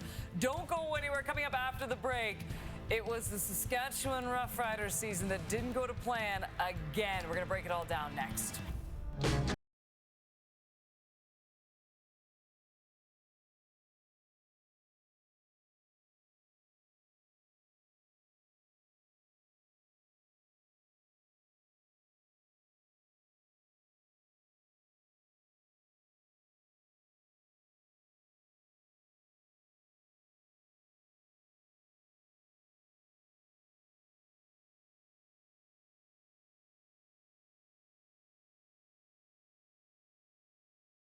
Up their 15th win on the season, and the Saskatchewan Roughriders officially eliminated from the postseason for the 2nd straight year. They lose the final 7 games of the regular season for the 2nd straight year. Heartbreak for this fan base, and even seeing that crowd today too, you know that they need to have some sort of change, which I'm sure will be coming. But overall, I mean, it's hard to break down, especially after seeing what they did Labor Day against the Winnipeg Blue Bombers, Lapo, to once again end a season this way. Yeah, and you talk about change, and it's, obviously I went through that change last season. And what happens sometimes, I had a friend tell me one day, he said, hey, listen, you had a team that was in last place 2 seasons in a row. It doesn't mean you're not a good coach. Doesn't mean this, that's what your record is. You lost your quarterback 2 years in a row. That doesn't really matter. What's going to happen is usually change happens when you're last place 2 seasons in a row. Whatever, the NFL, CFL, any league, college level. So understand, you cannot be in a situation when a results business, you don't get results. And once again, if you don't like change, don't work in this profession, right? Coach Barker, you got to be in a change business. I've been there more than any of you. There's no doubt about that. It's one of those things that I believe when you're hired, about 51% of the fans are kind of excited about it. About 49% say, why are they hiring this guy? In Saskatchewan, it's blown a little bit higher. Probably 59 to 60% are saying, why are they hiring this guy? And 40% are saying, okay, let's see what he can do. But that's because they're a passionate fan base.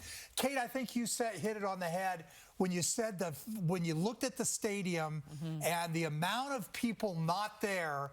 That's not Saskatchewan. No. Saskatchewan is people driving 6-7 hours since I've come into this league and excited about game day. And you know, this team obviously didn't excite this fan base about game day, and that's what you have to do. You have to excite the fan base. And again, what direction they got, that's so beyond me. But well, to your point, Jim, it was a meaningful game for the Rough Riders on a beautiful day in Regina, and you know, the sparse crowd out there. But you know, look, they lost Trevor Harris, right? And Lapo, as you know, when you lose your starting quarterback, the nature of the team changes. But you go through some of the fundamentals here, right? Sacks given up, turnovers, right? Last in turnover margin. Second down conversions, first down yardage. So, I mean, there's some things that are sort of consistent, fundamental things that you look at and say, if you're last in those categories in the league, you know, you're going to lose football games. And it was almost like poetic at the end of the game because Saskatchewan had a possession, they're down 3, and the game ends on a turnover, you know, which was kind of the punctuation of what this season has been. So, yeah, we all anticipate there'll be some change in Saskatchewan, I think. Oh, I couldn't agree more. And as we said, too, just for this fan base, and whether you're a Riders fan or not, the league needs the Riders to be what they are. They need that stadium packed. They need, you know, fans traveling across the entire CFL. So, as we mentioned, we're not going to sit here and speculate all day long, but there will be changes coming to this organization. Well, I think it's also not just the record overall, but the nature of going 0-7 after Labor Day, you know, 2 years in a row. And I think, you know, you still hear people say that's when the real CFL season begins, which I don't believe, but a lot of fans see it that way. And so when, you know, go time hit on the season, the Riders have been non-existent. Having been across the country in this league, I can say a lot of people leave Saskatchewan, but they never leave the Riders because there's always green. It doesn't matter where you are. There's always Rider fans there. All right, well, the Calgary Stampeders officially in, the Riders officially out. By the way, too, good news. Chad Kelly looks like he is going to be okay as well. He wanted to go back into the game. Perfect. But Brian Dinwiddie wouldn't let him, but he's definitely going to play in this. Good news for Chad. We got stats coming up next.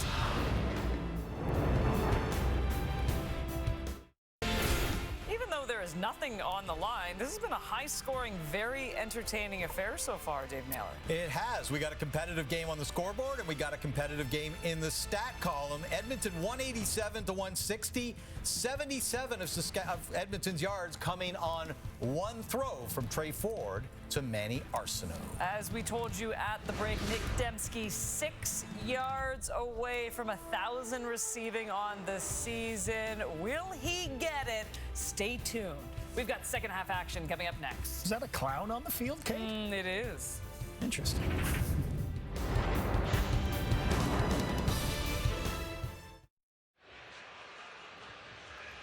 Welcome back to IG Field in Winnipeg, where the Blue Bombers lead Edmonton 24-17. Veteran receiver Manny Arsenault with our John Luke. Well, Trey Ford to Manny Arsenault for 77 yards, setting up your first major. How much fun has it been for you playing with this rookie quarterback? And it's really just been a blessing. And for the most part, just being by his side and watching him grow, and just seeing how he's learning to control the huddle and also learn as he goes. So that's the biggest thing, man, taking games like this or the ones he's been in, building that confidence and establishing a name for himself here in the CFL, because I told him it's bigger than him. Each Canadian kid that ever wanted to play this position, look at it. If you stick to it, it can happen. Given what Ford has done in your second year with the Elks, will the Manny show go on in Edmonton next year and beyond? Man, you know what? If God's willing, but I prayed about it. I hope it can happen, but for the most part, I'm trying to be where my feet are, and that's right here in Winnipeg, trying to make a comeback against a good organization, but you never know what the future holds. But for me, if I had my way, of course. Thank you for this, Manny. Thank you. All right, appreciate it. I don't think you'd ever not want that guy around your organization, right? Manny is that likable, folks. That interview you just heard is exactly what you get 24/7 with Manny Arsenault. That's why he's easy to cheer for. Over a decade in this league, we are underway. Second half action on a Saturday at IG Field. Edmonton takes the ball. Alexander on the return, and he's hauled down. There's a flag that pops out around the 50 as Alexander is forced out of bounds. We'll bring up Manny Arsenault. If you're just joining us, you missed a big chunk in the first half. Really kind of got this team going. We have double tights. Get forward on the edge. Manny's uncovered, sits down, and gets on his horse, and he rides till he can't no more. And it's just, you just love to see it because that explosive run, During the return, little stiff holding. arm, it's a lot of hard work and dedication to the game to get that done. There was a great group of receivers in Edmonton with Lewis and Dunbar, who's been out for a while, Kyron Moore, young guys like Gavin Cobb and Dylan Mitchell. I think it benefits all of them to have Manny Arsenault around. This is backed up after a penalty. Edmonton starts on their own 25. Brown trying to break a tackle, but Cramdy would not have it. He held on to him, and that'll bring up second down and about 6 or 7. Yeah, I highlighted both those players, both Reddick Cramdy and Kevin Brown at the beginning, because one, I tell you what, Mike O'Shea, head coach for the Bombers, can't say enough about that kid. He knows every position on the field. He knows every assignment of everybody's supposed to do defensively. He calls it out. He reminds me a different position, different type of player, but his approach to the game is like Mike O'Shea when he played. Nobody was going to outwork him, and that's Crandy. Second and 6, Ford has that batted down by Dietrich Nichols, who slid down to the line and made a play on the ball. I look like a mini Willie out there. That's what he's doing. That's awesome stuff. 11th knockdown of the year for number 1. Yeah, let me see. I think he's right in here. Check him out. If he doesn't get it, his teammates gonna get it. Yeah, they're in Edmonton's playbook there, forcing this punt. And that does get away from Julian. Janarian Grant waits at the 37. That's where he takes it, makes a move, and eventually is tracked down from behind by Reeves. Zach Kolaris getting trotted back out here for the second half. Here's a look at what he did in the first 9 of 11 for 90 yards. Yeah, he was, 90 yards. That's a drive for Kolaris typically, right? Really wasn't asked to do much, which is a good thing. But he looked like he was in rhythm when he was asked to push the ball down the field. As a fierce competitor, a guy that does it better than most and has for a number of years, you would expect him to want to continue to play. Kolaris wanted to go to Dembski. Now he's going to have to slide ahead. Positive yards on the play. Is looking in the direction of Dick Dembski, who, as we mentioned, 6 yards away from 1,000 on the season, and he is back out here on the field after getting banged up in the first half. And, you know, I think people know and they realize, and oftentimes they ask if they don't, the players know about where people are at down there, and bonuses or touchdowns or number of yards needed in order to hit a benchmark. Yeah, they do, and oftentimes it's difficult to navigate through that as a quarterback, and that's what Kolaris is doing right now. He's got Dembski trying to turn it upfield, and he's taken down at about the 51. It looks like he got 5 there, right? Looks like he got about 5. He needed 6. Yeah, right there. On the bright side, look at this speed coming across the field. Oh, yeah, and Zach is looking for him the whole way. And he dishes it to him. He loses ground, comes back to it, and then there's A.C. Leonard. And it's like Luchez Purifoy. Looks like they're gang tackling him. Just eyes to number 10. It's a good idea. Get as many on him as you can. Only a couple of yards on that pickup for Dembski. He's sitting at 17 in the game. Needed 21 coming in for a cool 1,000. Now Sachin kicks it away. Kyron Moore takes it, and Kyron Moore looks for some space on the far side of the field. Moore up to the 35, trying to get around the kicker, and eventually checked down from behind. But a nice return from Kyron Moore, who hasn't done that very much this season. Edmonton looking for their first return touchdown in almost a decade. Kyron Moore couldn't get away from Brian Cole.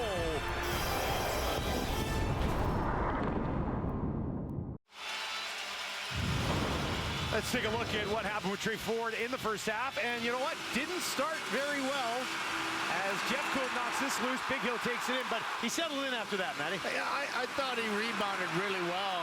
10 unanswered points to the Bombers, 14 to start the ball game. Got them right back in. The Bombers kind of lengthened it out. Then they answered it at halftime with a really nice drive of over 10 yards. That throw being the highlight. And Trey Ford just competing out there. We've been accustomed to seeing this last half of the football season and enjoying what we're watching. A couple of touchdown drives for Ford, finished off by Cornelius. A third, hand this off to Kevin Brown, tried to avoid a tackle, but eventually Lawson and Holm are there to wrap him up for maybe a short gain on first down. Yeah, and that's Biggie trying to get him in the hole, and that's that guy you said he was trying to elude, and Adam Big Hill who's almost got 900 tackles on his career. Knows how to do it, and he was messing around with his feet. Kevin Brown was not going to have it. He bounced out there and drew a lot of attention from some Bombers in a hurry, and minimal gain of a yard, a little over a yard. Brown settles into the left of his quarterback. Three options to that wide side left of the field for Ford as well. Looks there first. Thought about taking off. Maybe a face mask. And I think there is a face mask call. Jeff Coat was reaching out for him, and all he could grab is that cage on the helmet. You're literally grasping at straws with that guy. And air sometimes, most of the time, he grabs something. Major foul, face mask, Winnipeg number 94. 15-yard penalty will be enforced from the previous line of scrimmage and a first down. Wasn't a vicious one by any stretch of the imagination, but yeah, nice little battle going on with the right tackle, and Jeff Coat right there. It was a really nice job trying to make it happen.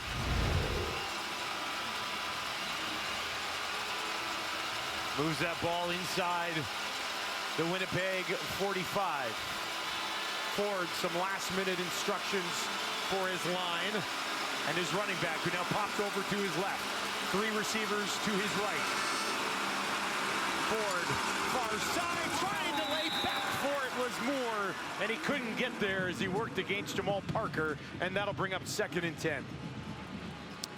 Yeah, I talked about the body language, top of your screen, out route. Got just kind of a little trouble coming out of his break. Kyron Moore there, and talked about it with Eugene Lewis and how easy he is to read. There's a different top end of a cut coming out of his break there by Moore, and it kind of threw the timing off at the top end there. Willie Jefferson checks back into the game. 3-man front for Winnipeg. Ford in trouble again, won't get away. Tag team effort.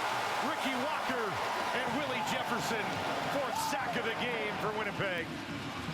And Reddick Crandy coming in there too, bringing an elbow. Yeah, you're gonna watch Willie. Willie's right here. Crandy, of course, is on 2nd level. It's coming from the top of your screen. He sees it happening. He's got a full head of steam. Willie comes off, and then Crandy finishes him, and Walker goes low. So, yeah, it's a good way to get number 2 down. Spring the house, bring some pressure, and flush them back into those guys. Hasn't happened very often. 24 sacks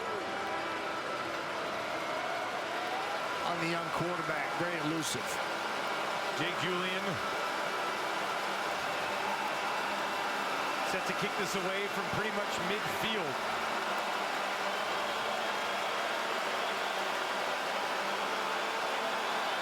And they will just let that clock tick down.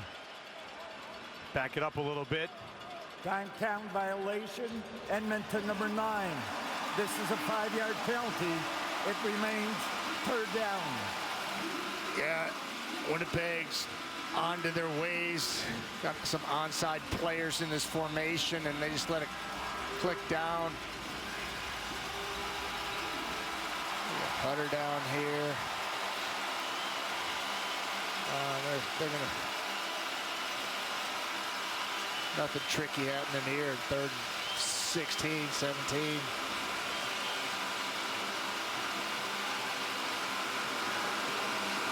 This time they'll get it away. Grant watches. That drops inside the 9 and will bounce all the way down into the Winnipeg end zone, where Grant grabs it. And that'll be a 61-yard kick from Jake Julian. Walker and Willie Jefferson gobbling up Trey Ford.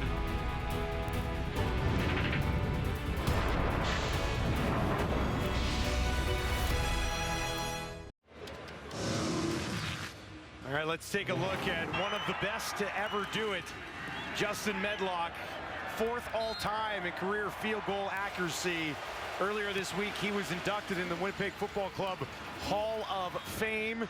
He ended up being honored here at halftime today. Had a sensational 4 seasons with this organization, and now he is with our John Lou. Well, Justin, from the gal on Wednesday night until being honored here at halftime, you just described the week that you've had being inducted into the Bombers Hall of Fame. Yeah, it's good. I mean, it's great to be back. I haven't been back to Canada since, when I got done in 2019. So, it's great to see so many familiar faces. And I've tried not to be a distraction and just ruin, because they have their routines, right? So I want to make sure I kind of stay out of it and just watch it. I'm a fan now, right? So. Well, even though you were trying to stay out of your ex-teammates' ways, there's still so many of them from the 2019 championship team. Have you had time to have quality interactions with any of them? Yeah, I've had some lunches with a couple of the guys, but I'm trying to stay back. This is their routine. They're going through their process, and I don't want to interrupt that. I just want to make sure I'm here being a fan and just trying to, show my kids, hey, this is where I played, and they're like, yeah, this is pretty cool, but they don't care. They just want to catch some balls from Dad. So. Well, being back in the stadium with all the memories attached to it, what went through your mind when you were standing on that field and the fans were cheering you after your successful years here in Winnipeg? Yeah, it was good. I mean, you don't really, you don't take a minute to kind of, appreciate what's going on. You're so focused through the years. So it's good I've been able to take a moment to this is really cool, and what it was able to do here, and I'm just proud that we were able to bring the championship back here in 2019. There were so many years that we weren't able to, and especially just going over the years. 2018 felt like we had a really good team that didn't get over the edge, and so it's been cool to just get that appreciation and share it with your family. I'm glad that you had such a wonderful week. Congratulations again, Justin, and thank you for your time. Yeah, thank you. Go Bombers. Thanks. Go Bombers indeed, and congratulations also in order for Nick Dembski, who just surpassed 1,000 yards on the season. Now back to Brady Oliveira looking for a first down. They might be just shy of it, but Nick Dembski, 27 yards in the game, and that might be the last we see of him. It was designed specifically for Nick to get that chunk of change right there, and he goes and gets it. He knows exactly what's happening as he runs off the football field. Who greets him first? The other guy on the other end, Brady Oliveira. First organization to ever have a Canadian with 1,000 yards receiving and a Canadian with 1,000 yards rushing as well. So quite the honor for Dembski and Oliveira. Bruka, short yardage, looking for the first down. Forced back, stays on his feet, lunges ahead. Definitely got it. That's Dakota. I can't wait for he breaks one of those things. Didn't even need the second effort, but gave it anyway and picked up a few extra yards. Yeah, we got guys in the league that run these plays that can go to the house. We saw it with Tommy Stevens last year. Big 6'5", 250-pounder. Dakota's about 6'3", 220. He can fly. Edmonton number 11. Tough as nails too. That's why Buck Pierce loves him so much. Just showing you the grit right there. Man, I just love it. I think it was important for Zach Collaros to be out there with Nick when he got that as well, right? And I really think that is it's special time right there. A lot of hard work going into that. Nick Dembski, the offense, Buck, O-line, just Brady, obviously. Back to Brady Oliveira, busting it ahead. Look at that burst. And he almost Elks has another first down. And this is like hot knife through butter right here. Just whoosh, coming out on the other side. Franklin didn't want a piece of him. Wow. They're making that look easy. Edmonton's got to figure that out next year, how to stop the run. When they figure it out against this football team, they should be in good shape. Prukop lunging ahead. Didn't need a lot. Looked like he had enough. So here it is. We had a chance to witness history at IG Field on this beautiful Saturday in Winnipeg. 1,000 yards for both of them. And this is really easy to embrace because of the players and the people that these guys are away from the game. And that's what makes it so cool. Not only are they Canadian, which to me has no bearing on it whatsoever, but for this record it does. They're just excellent football players and even better people. By the way, that guy right there, Brady Oliveira, I think he's 2 yards shy of 1,500. Needed 74. He's got 72. Edmonton shows some pressure. Colares gets it away just in time. Oh, almost intercepted. Purifoy might have had a house call the other way. And he's already got 2 pick sixes this season. I don't know if anybody would have caught him on that one. I don't think Zach realized that when he let this go, just how far a throw that actually was, and didn't get a lot on it because he had pressure in his face right there. And I don't know if Kenny catches him right there. I think Luchez could have gone to the house. That's a big head start for Purifoy if he hauls that one in. Well, that's when you like to have back, put you right on top of this thing, 25-24. Nick, I think his evening's done. Especially after being banged up a bit in the first there, right? Exactly. Here's Colares. Steps up, throws it across to Brady Oliveira, catches it, takes it inside the 10. Forced out of bounds by Gainey, just outside the 5. How pretty is that? This little Colares magic there. You know, a lot of quarterbacks would have tucked it. He kept his eyes open, scanning the field, and bang, he puts it on 20. And Brady does the rest. Coming to this football game, he had 37 catches for 465 yards. That's getting it done in the air too in a running back situation. Then he put 1,500 on the ground. Yeah, it's on him to a long-term contract. Long being the operative word. Got to get paid, no doubt about it. Oliveira stands in there next to Colares. Colares keeps it this time. Looks to the corner. Touchdown, Rasheed Bailey. Kai Gray got turned all around, and Bailey was waiting for it. Hauls it in for number 4 on the year. Trusting your receiver, put it on him with timing. Let him make a play in the ball, and the DB doesn't know it. Zach Colares trusts Rasheed Bailey. Sidewinds it back, shoulders him because he's running out of room to the corner, so he did what he could, and Bailey realized it and made the play in the ball. Made it look real easy. Good to see Rasheed Bailey cashing in on a touchdown because he's been doing a lot of the dirty work for the Bombers lately. You know, it's shown out there's another guy who can get more involved in the offense, and certainly is dangerous at doing it. Yeah, he's like a 4 or 5 here in this offense. He'd be a number 1 or 2 for some. Castillo. No problem. Winnipeg on top, 31-18. Zach Colares, first passing touchdown of the game, right into the waiting arms of Rasheed Bailey.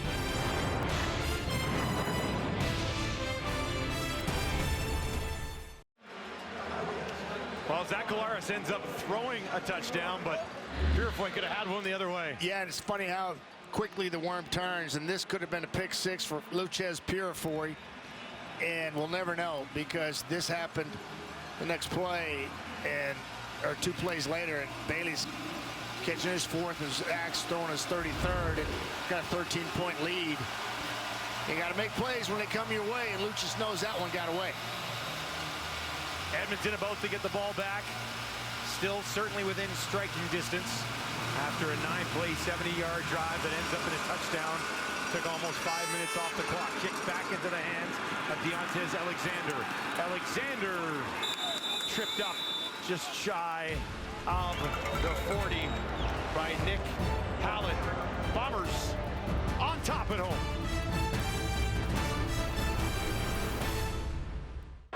He's missing a tooth because he's a hockey player. Duh. Yeah, man. That punch Speaking of don't mess hockey around. players. Oh, there's one right there now. Jets on TSN analyst. How do you Kevin pick Sawyer. him out? How do you pick him out? That's a good spot right there. He's over there in by the rum hut. Easy to get lost by the rum hut. Seriously.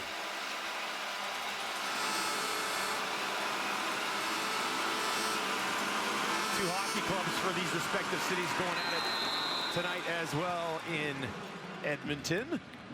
And their university football teams went at it last night here with the University of Alberta Golden Bears getting by the Bisons. Pretty good game. We're going to get rum hut shot. There it is. I thought I saw one of the Bisons here earlier. Didn't I? Did I see the kicker here? She was here. Yeah. Wyatt. 2nd and 8. Doing her thing. For Ford. Has a little bit of time. Gets it away to his running back, Brooks. Brooks couldn't turn it upfield. Holm was there to trip him up and take him down, and that'll bring up 3rd down. Yeah, I like the check down. Here. Just understanding where your people are, knowing that you don't have to scramble all the time. Just check it down to them, see if they can't make it, somebody miss. And it's a good job of realizing a little late, but regardless, it's registering, right? He's not out there alone. And if he gets rid of the football, guys are positioned on the field for a reason. You know, go through your progressions and dumb it down and let them work. I like what I see in Trey Ford. Jake Julian waits for this ball on 3rd and 3 in the Edmonton 47. Down by 13, lets it fly. Janarian Grant will await this kick, a high one. Drops in just inside the 20. Grant looking for some space, and he has some space. Janarian Grant almost had him. Now he stays on his feet, gets it out to the 45, and eventually he's thrown down. Oh, Janarian Grant was almost set free, wasn't he? Oh, doesn't take much to set that guy free. It's like, here comes Rusty, and let him go. Oh, my goodness. Can't get him there. Just on the edge there. That was fellow returner Deontez Alexander, who at least slowed him down enough for Burton Cron to eventually come over. Oh, and once he does, he loses sight of him. He's like, oh, did I get him? No, I didn't get him. And he does a 360, and Janarian keeps going. He's like, oh, man, he's still going. Electric to watch Grant. Drew Brown in the game now, throwing. Lawler's got it. And Tony Jones wraps him up. Let's take a look at the work of Drew Brown, and when he's got an opportunity, he certainly made the most of it. Oh, yeah, he has. Definitely has. And strong arm. You saw it right there. Just a little dart. Tight window. A little play fake. Extended play fake. I like the length of that one. Zach's night is done. You saw Dalton showing the sidelines. And, yeah, this yeoman's work for him tonight. It's like just another day at the office. Number 8. Performing like an all-pro, like he has all season, guiding his team. Yeah, here's what he did. Just go over and talk to Drew. Say, man, go get him. Knock it out. Play fast and free. You know you put in the work. Trust yourself. Trust your eyes. Nice encouragement from a guy who clearly in the MOP conversation. No question. Again this season. I think one of his biggest competitors is the guy right behind him in that picture right there, Brady Oliveira. But, of course, only one player comes from each team for that selection, which is debatable in itself. But it's a good look at Brady and Zach. Two worthy candidates. A couple more touchdowns tonight for Brady Oliveira. Hit 1,500 yards on the ground this season, just shy of 2,000 total yards. It's a shame that two or more candidates can't come from one team. I'd throw 3 in from across the lead. Brown down the field, waiting for it and hauling it in, and he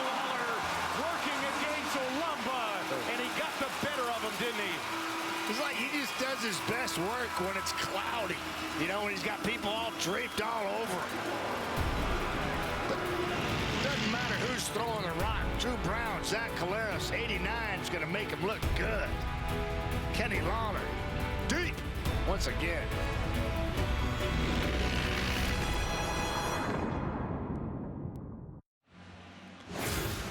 Welcome back to Winnipeg. Blue Bombers knocking on the door for a little bit more here, but they lead 31-18. What stands out for you there, Manny?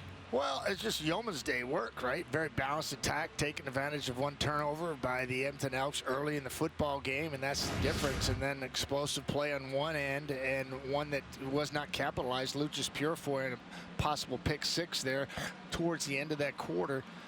And then 2 plays later, Zach finds the end zone to Rasheed Bailey. And to me, that's the difference between winning and losing. It's very minimal, but at the end of the day, they're very understandable.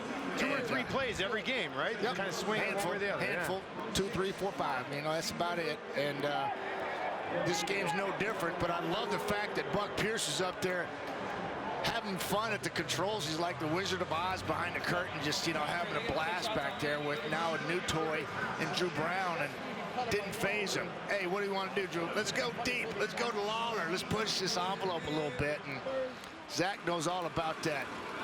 37 yards to Kenny Lawler, and they are back in the red zone again. Prukop taking that low snap, scrambles ahead, and is just short of another Winnipeg first down. Johnny Augustine into the game now at running back for Brady Oliveira, and Drew Brown will check back in for Prukop.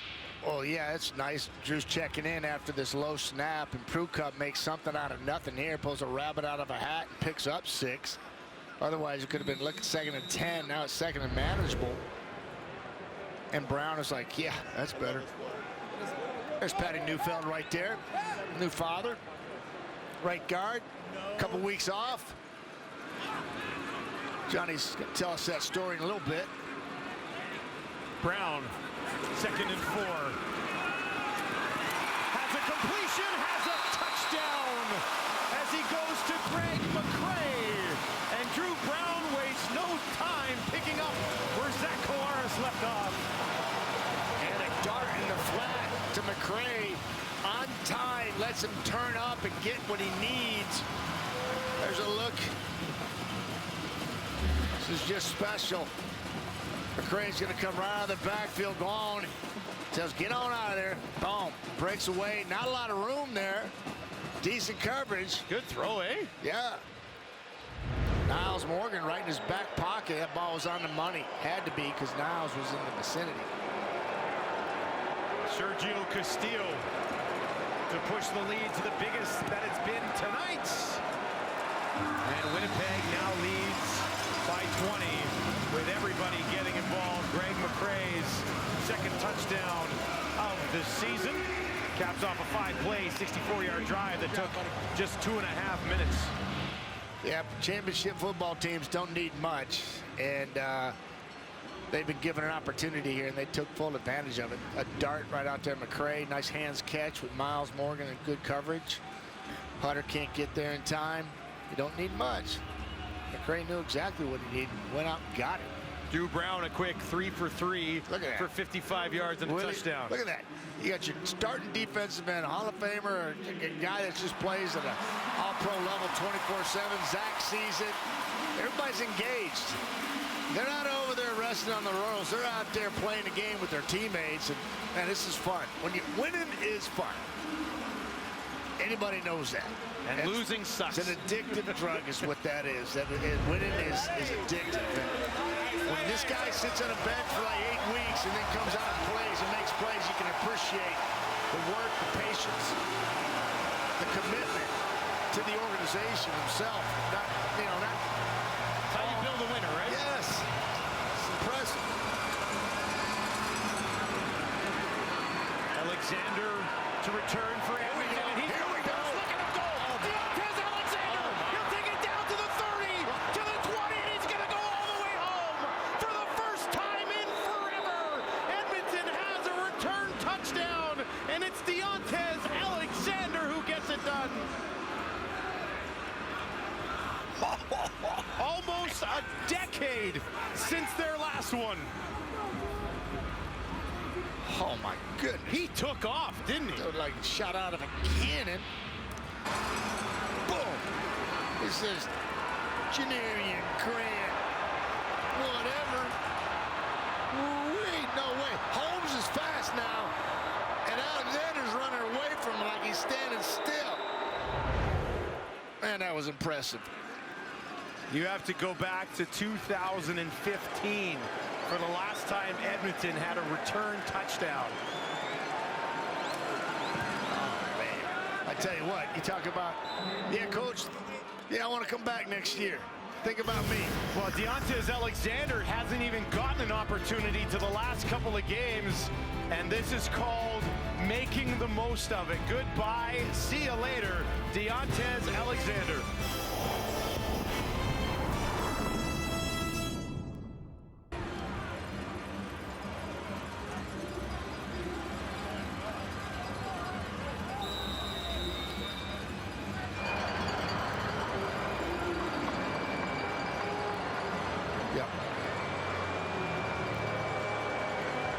Welcome back. Yeah, I can tell you this, Dustin, that was incredible turn of events right there for Edmonton, getting right back into it. Now here goes Janarian Grant, and he is wrapped up. That's so close to somebody winning $1 million right there. But you know what you just did? Yeah, you just called this guy's first, this team's first touchdown in about 10 years. Are you kidding me? Come on. How good is that? Huh? We're watching it from up here, and Evan Holmes can run, and Alexander just blew by him like they were standing still, and a walk-in touchdown going to the house. Dusty, you're incredible, man. Are you kidding me? August 28th, 2015. The last time that happened for Edmonton. That's a while back. A little bit. That got Gizmo's attention, I guarantee you that. You can't talk about a kickoff return touchdown for the Elks if you don't talk about Gizmo. Oh, Giz probably likes seeing that. Yeah, that's what I'm saying. Oh, yeah. Yeah, everybody likes seeing that. That's one of the funnest plays in football right there. Kind of redemption, too. He had a fumble last week that helped Montreal in that comeback. So Alexander gets another crack at it. Help his resume. We mentioned C.J. Simpson had been returning for much of the season. He was released this week, and they'll give Alexander, an opportunity to build a bit of a resume. And now in a short window, he's put something of significance on it. 1st and 10 from the Winnipeg 51. Augustine up the middle, short gain on 1st down. Yeah, kind of a lull here in the stadium. It's like, I don't think the Bomber fans are. Well, they don't deal with many buzzkills here at IG Field, That right? was a buzzkill for sure. 7-1 at home. They've won 6 in a row at home. Not the those shirts guys. are off. Not those guys. I'm not sure if those guys even own shirts. I've never seen them in one. Dude, he got the memo on the pink day. Yeah. 2nd and 7, Winnipeg 54. Drew Brown, he's going to look down the field again, stumble in a flag, and it falls incomplete. Kenny Lawler working against Kai Gray, and Gray tripped him up or held him up along the way. Yeah. Kai's having a long day. Good first-year DB, doing a really nice job for the Elks. Lincoln University, couple picks on the year, about a handful of knockdowns, a few special team tackles, and 52 tackles, and they're going at him right now. Bombers said, hey, let's test the rookie a few times. He's been up to the challenge most of the year. I like seeing Drew Brown just heave it down the field. Yeah, that one didn't come out right, though. That was fluttering. Now into the flats. It's Lawler again. 1st down and more. That'll move the chains. It's a nasty 15 right there. You catch a hitch, and you got traffic coming from inside out. A bunch of professional hitters. And, yeah, there he is right here in your picture. Coming here, going to catch it on the fly. Terrible drawing. Didn't act up right for him. Little sit-down hitch, and then get what you can. Get some help from your teammates. He knows he's got to get outside. Tony Jones in there making another play. That guy's a tackling machine. Started at middle linebacker last week with Tony Jones. Moved back over with Niles Morgan returning, and there he is on cue. Tony Jones with another tackle. Second-year Elk out of Texas Tech. Yeah, he's just a tackling machine. It's just funny how some people just have a knack for getting in. They're involved. They're around it, right? Everything. Yeah. And some of it is coachable, some of it is not. I would venture in his case, a lot of his strengths are intangibles and innate.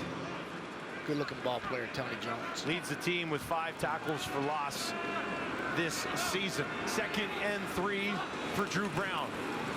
Hands it off. Augustine trying to push it ahead, and looks like they'll have enough for a Winnipeg first down. Well, the Elks have an explosive play. Alexander gives us a kickoff return, goes to the house, and calmly the Winnipeg Blue Bombers set the tone back here at IG Field with a long drive,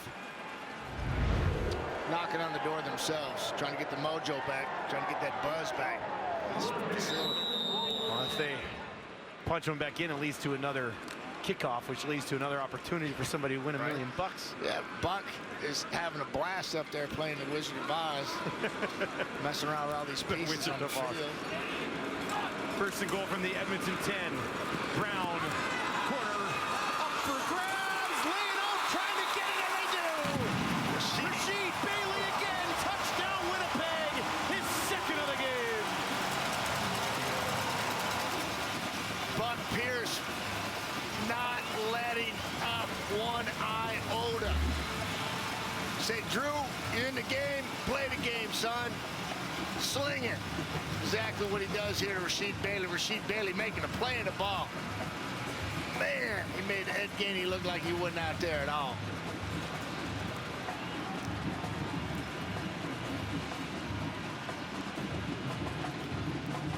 Well, Rasheed Bailey having a night. Is he having fantasy? No, I already won my fantasy league. It's already taken care of, but thanks for bringing it up, Maddie.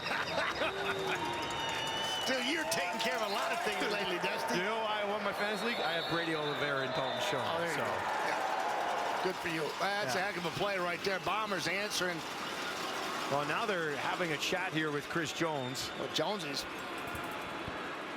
he didn't want to throw his flag.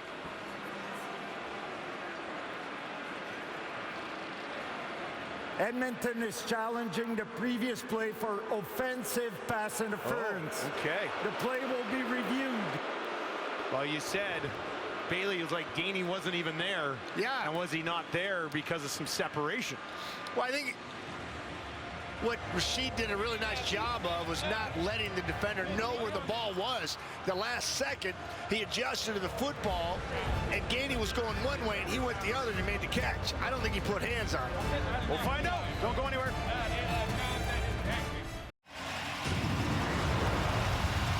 Welcome back to Winnipeg. Let's take one more quick look at this before we get the call. It was challenged. What's the ruling?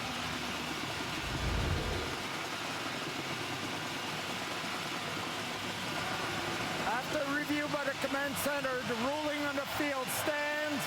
It was a touchdown. Touchdown stands, 2nd of the game. The buzz is back at IG Field, too. Picks up in a hurry, doesn't it? Yes, it does. Like that. Like that. Like that. I think he likes it. I like Rasheed Bailey. Unselfish player, man, making it happen, getting some balls thrown his way. Castile pops it through the lead. Back to 20, and the party is on. Here. There we go. There. A little more hop in her step now. Let's get to your Coors Light moment of chill. Do you think any of those bikes belong to those guys? I hope they belong to all of them. Yeah. Yeah, traffic coming in and out of IG can be a little bit of a nightmare at times, so fan base, not a bad idea. Yeah. Bike to the game. Could you imagine everybody got to sprint to the bike like a triathlon? A mad scramble after. Beers and shoes going everywhere. Standing on seats at IG. Santa Claus and a chicken. No, that's Foghorn Leghorn. Was that Foghorn Leghorn? Yeah, it is. I say, Matty, are you sure? I say your lips are flapping, but you're not saying much more. They're looking to go to 8-1 for the second year in a row at home. Hey, look at that little baby. That is a baby. I say that because we know somebody else out there got some babies. Yeah. I've said it a few times, man. Like, when this place is packed, it's tough to top sports atmosphere in this country anywhere. Yeah. Outside of a jam-packed IG field when the Bombers are rolling, you know? Yeah. You got banana suit guy. I saw that guy watching the Houston Rangers Texas game last night. Same guy was there. Seriously? No, He wasn't wearing banana the suit. guy. Oh, banana guy. Okay. Yeah. All right. Yeah, it's a great place for a ball game, that's for sure. One of my favorites, telling Rick Wallisher, president of the Edmonton Elks, that before the ball game. Just casually tell the president, hey, oh, wait, this place better than yours. Something will work towards. Castillo kicks us away. Alexander, if he returns it, somebody's going to win $1 million. Takes it at the 25, near side of the field. A little bit of friendly fire, and he's forced out of bounds. The wait continues for a cool mill. The fans living their best life here at IG Field. That kid's all hopped up on Pepsi. TSN, Taylor Swift is not here. Correct.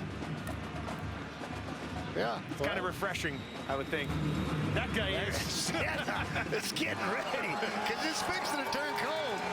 It's a couple weeks now. Halloween's around the corner. I remember being here in Winnipeg, trick-or-treating, and it was like you got your parker on, you got a couple drinks in your hand, kids going around.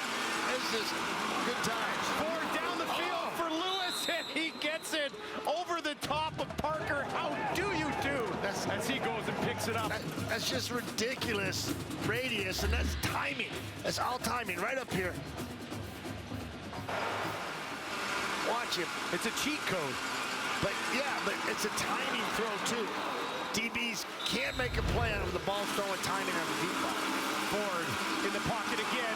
Down the field to Lewis again. He's got him inside the 10 to the 5 before he's taken down by Winston Rose. And that should put Gino over 100 yards in a game for the third time this season. Seems like it should be 200. It just seems like every time he's catching the ball, it's 40, 50 yards down the field. Trey Ford saying, not so fast, Drew Brown.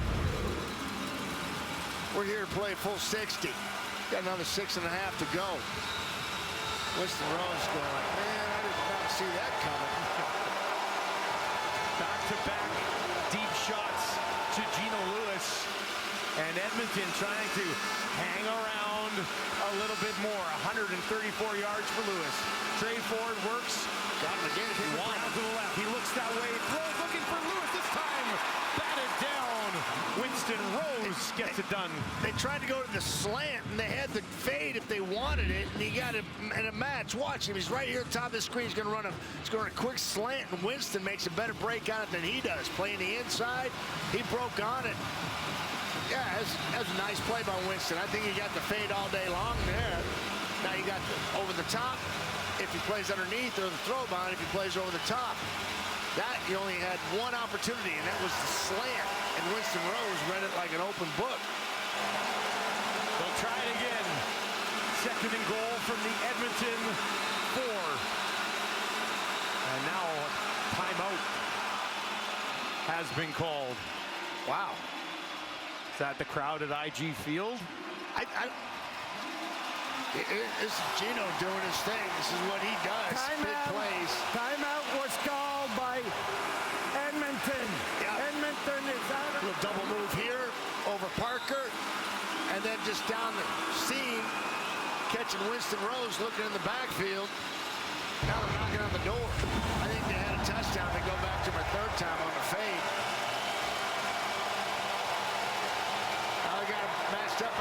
throws. No, now he's number 2 receiver. See if they switch release up top of your screen.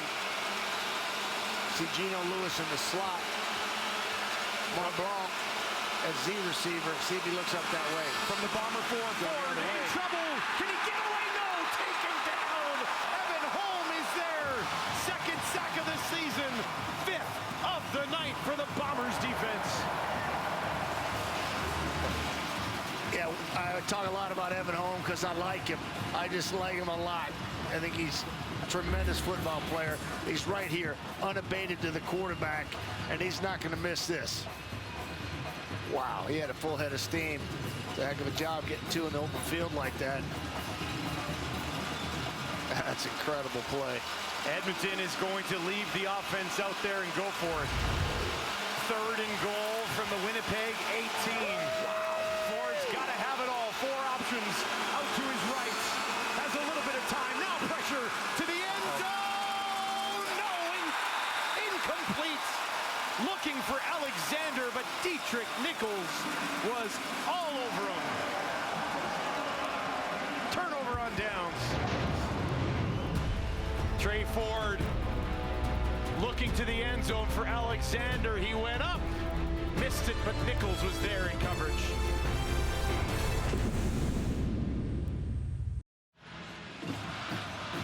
Well, I think a lot of parents watching tonight can relate to this quote from Pat Neufeld, who became a father earlier this month. For more on that, let's send it down to John Luke. Yeah, so Pat Neufeld and Nick Dembski actually have something new in common. Both are recent first-time dads, and their respective daughters were born either just before or on Bombers game days on the road. 2 Fridays ago, Neufeld's daughter Hallie was born the morning of the Bombers-Lions game, and later that night, as the game was heading into overtime, Neufeld was pacing nervously. He was stressed out in the hospital room, so much so that his partner Paula had to tell the nurses it's okay, he plays for the Bombers. And so once that game was in the books, Neufeld embarked on his bye week filled with joy over the birth of his new daughter and getting getting accustomed to this new bundle of joy, guys. Getting accustomed to lack of sleep, too. I guarantee you that. Yeah, I was walking in the mezzanine here, and who do I see but Paula, Pat's significant other, and the mother of Haley, and Haley's just beautiful as the day is long, man. She's a gorgeous little girl and happy for the Neufeld family, and this is what happens in an organization that gets it. They allow family first, man. Integral people to go do life. Football's not everything. I just have a hard time seeing Patty curled up in that horrible little side couch they have in a room with the mother and the daughter. Hilarious. Yeah. Right? Imagine that guy. Hey, but really nice to meet Paula in the hall there and see little Hallie just as healthy and beautiful as ever. And congratulations, Patrick. I know that's huge, man. Good luck with that. Little girls are something else. Illegal block, ends to the face, Winnipeg number 65. This is a 10-yard penalty. We'll replay 2nd down. Back it up here. Flag on one of his fellow offensive linemen. Hands to the face. Can you argue that one? Yeah, I got a helmet too. Does that count for anything? I didn't do anything. Nope. He was pushing me all the way back there. I had to do something. Yeah, guys, just balling, man. Everything's on tape. Everything they do is going to be dissected tomorrow. You don't want to be involved on the losing end of those plays. 2nd and 18. They'll get it to McRae, and he's tackled immediately by Niles Morgan. Niles Morgan, well over 100 tackles now on the season. Yeah, Patty just getting involved here, you know, understanding that he's got to do his thing. Archambault goes on the inside, shuts him down. Next season on road trips, he'll be looking for that sleep. Right? We're talking about that today. We're talking about it today. Yeah. Get on the road when you have kids and you get your sleep. Oh, yeah, man. Kathy and I were relentless with our Edmonton teammates. You know, they were trying to get some sleep, got to take the babysitter home. And Kathy and I, no, come on, man. Stay for one more. Let's go. No. They had to go. We learned. We had 3.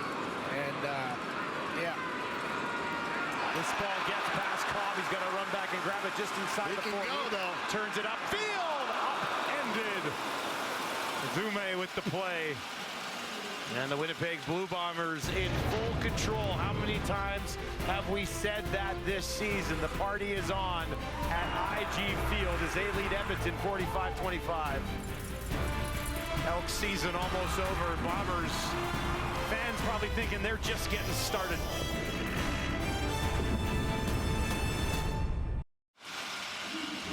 CFL on TSN continues next week with the last week of regular season play. Coverage begins on Friday with the Blue Bombers versus the Stampeders, followed by a Saturday double dip. Tune in Friday at 8:30 Eastern, 4:30 Pacific, only on TSN. The Riders season over after losing 7 in a row. And wow.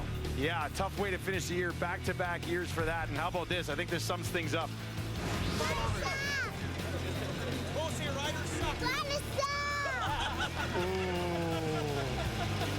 Teaching him young. That's why that Banjo Bowl in that series is so incredible.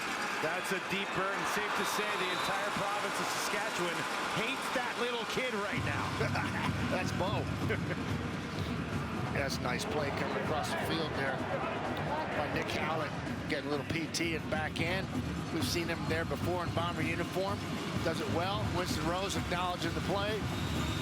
Leads the team in special teams tackles. Yeah, he does. I mean, that's selfishness, right? Permeates when it starts from the top. Trey Ford, 9 of 16 for 223 yards. The majority of that into the hands of Gino Lewis. This one up for grabs, in and out of the hands of Manny Arsenault. That's Nick Howlett jarring that ball loose one more time. 2 good plays back to back. Just 2 carries tonight for Trey Ford for 14 yards. And we'll see this one knocked loose one more time. How do you balance that if you're Trey Ford? You're really good at running the ball, but at the same time you want to be, want to be a passer. So how do you find the best of both worlds, I guess? Well, the more you do it, the more you see it, the quicker you go through your reads and everything slows down. Right now, the game's still going fairly fast for Trey unless he's just executing a simple play call. There, he was trying to read it out, and he didn't do a very good job there. His receivers didn't help him out, but I can tell you this kid's season has been phenomenal. His rushing has got everybody's eye and creates a lot of fun for folks. Most by a Canadian quarterback. That's pretty impressive right there. I don't think it's crazy to say that there could be a 1,000-yard rushing season for him. Somewhere for him. No question. Along the way, right? I've seen Damon do it. I've seen Tracy do it a couple times. Yeah, that's doable. That comes natural to him. Yeah, it does. Yeah. But the more times he sees it, the slower the game will be, and he'll be able to execute, go through his reads, the ball come out faster, and he'll be able to kind of master the position. Right now, he's just executing a few plays, right? Yeah. And oftentimes it's one play, it's like a double move, I'm throwing to that guy, or I'm going to point fake and get the edge and throw it deep to shallow. Very simple stuff, but it'll become more and more complicated the more times he sees it, but it'll slow down for him, the ball will be coming out quick. Trey Ford is an exceptional talent. I think Taylor Cornelius has got a future in this league too, and I also think that the kid behind him, Daggy. Yeah, he's going to be special. I think he sees the field extremely well. And I said this before about a lot of the young quarterbacks we've seen this season. There's a big upside to the CFL. We've seen a lot of talent in the CFL quarterbacks, and I like what I see across the board. That guy had a tough go, and he went out with Stephen McAdoo when they made a change. And never got a look with Jarius Jackson at OC, right? So I don't know if he ever will, but I think he's got a place in the CFL. First down for Augustine. Would you say that Edmonton, as they wrap their season here tonight, and it's depending on who you talk to, kind of figure out where the vibe is on this team. Yeah. But would you, they've got foundational pieces in place, right? With Trey Ford at quarterback, they've got a good receiving crew. They've got a running back who's second in the league in yards. They've got a middle linebacker in Niles Morgan who had 100 tackles. Tony Jones, we talked about him. I think they got some DBs back there that can play as well. Around, obviously. I think that they've made progress. Started 0-9, have been pretty good since then. So unfortunately, it looks like they're going to end the season on a 4-game losing streak. Ed Gainey slow to get up here. Yeah, You know, you talk about Jake Cerez and AC Leonard. You know, you talk about Kai Gray. You know, I think there's some pieces there that they can absolutely work with. And it starts at the top. Rick Lalisher is a guy that settled down that organization already. He's got an interim tag. I asked him how long is that going to last for? Yeah. And really nobody knows. I mean, he's come out of retirement 3 times already. But what he's given that organization, he's given them some stability already in a short period of time, just with his presence and acknowledgement of certain roles and positions within the organization and making people feel like they belong and are involved. And to me, that goes a long way for the Edmonton Elk organization, getting it back to what it used to be. It was John Liu who said earlier when he had that little conversation about Trey Ford and the hope within the organization that some of these guys do provide moving forward. Chris Jones, it has not been great for Chris Jones since he came back. A couple of 4-14 seasons, it's not good enough. And made a lot of changes. Those changes he implemented just hasn't worked out. It's a change that he might have waited too long on, though, that cost him a chance at a playoff spot. That was the circumstantial thing. I think that's circumstances. And yeah, because Trey was taking care of Trey at one point, and new family, you know, and tending to the business side of football, and got outplayed during training camp. And Coach Jones's words to me said Taylor Cornelius was spinning the ball like an all-pro. It wasn't even close. And that's why it took a little longer to get to Trey Ford, because he had to work back into that lineup. And because it was Daggy and Cornelius, they were spinning it so well. And then Trey Ford finally got an opportunity and then never looked back. And I think Jarris Jackson has been a welcome addition, calling plays and directing those quarterbacks as he did it himself. He's been doing it now for 13 years. Edmonton will get the ball on offense one more time. Here's Ford. Down the field for Kyron Moore. And he's popped from behind, but he manages to hang on. Now, what about for the Winnipeg Blue Bombers? One more game on the sched. Yeah, you're calling that one too, aren't you? I'm going to be there next week for that one, yes. Yeah. I like what I saw in Calgary. I think that's the blueprint to moving forward and having success in the playoffs is pound it. Take care of the football. Kyron Moore will get a few yards, taken down heavily at the 45. So now you're Winnipeg. You want to get through next week healthy. And then you sit there and wait to see who's going to be rolling into IG Field for a big one in a few weeks. Yeah, because Calgary's got to go to BC. Winner of that one come out here, and there'll be 2 feet of snow on the ground. There could be 2 feet of snow now. So we've been lucky with the weather so far here during the regular season, at least in Winnipeg. And yeah, that could be very much a different game. Here's Ford down the field looking for Lewis, and he will fall there. One more play in this ball game. And if you're talking about sending a message, Calgary in Vancouver last night doing just that as they get set for another game in a few weeks. That's exactly what that was.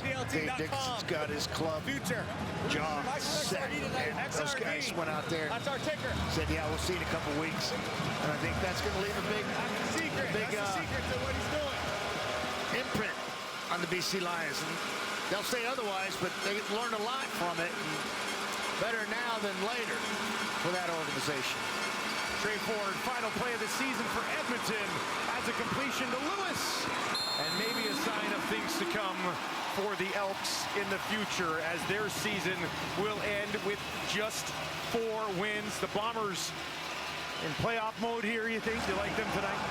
They took care of business like the champions do. And, you know, they're not the reigning champions, but they're a powerhouse out here in the West. And 70 points on the board, an entertaining game. Saw a lot of talented players out there. Some of them playing for jobs, some of them just trying not to get hurt. But at the end of the day, you saw a good football game that showcased a lot of what the CFL has to offer, and that's exceptional talent. I really enjoyed it, Dusty, and best of luck next week. And we'll see you throughout the playoffs, brother. Good job toughing it out today, buddy.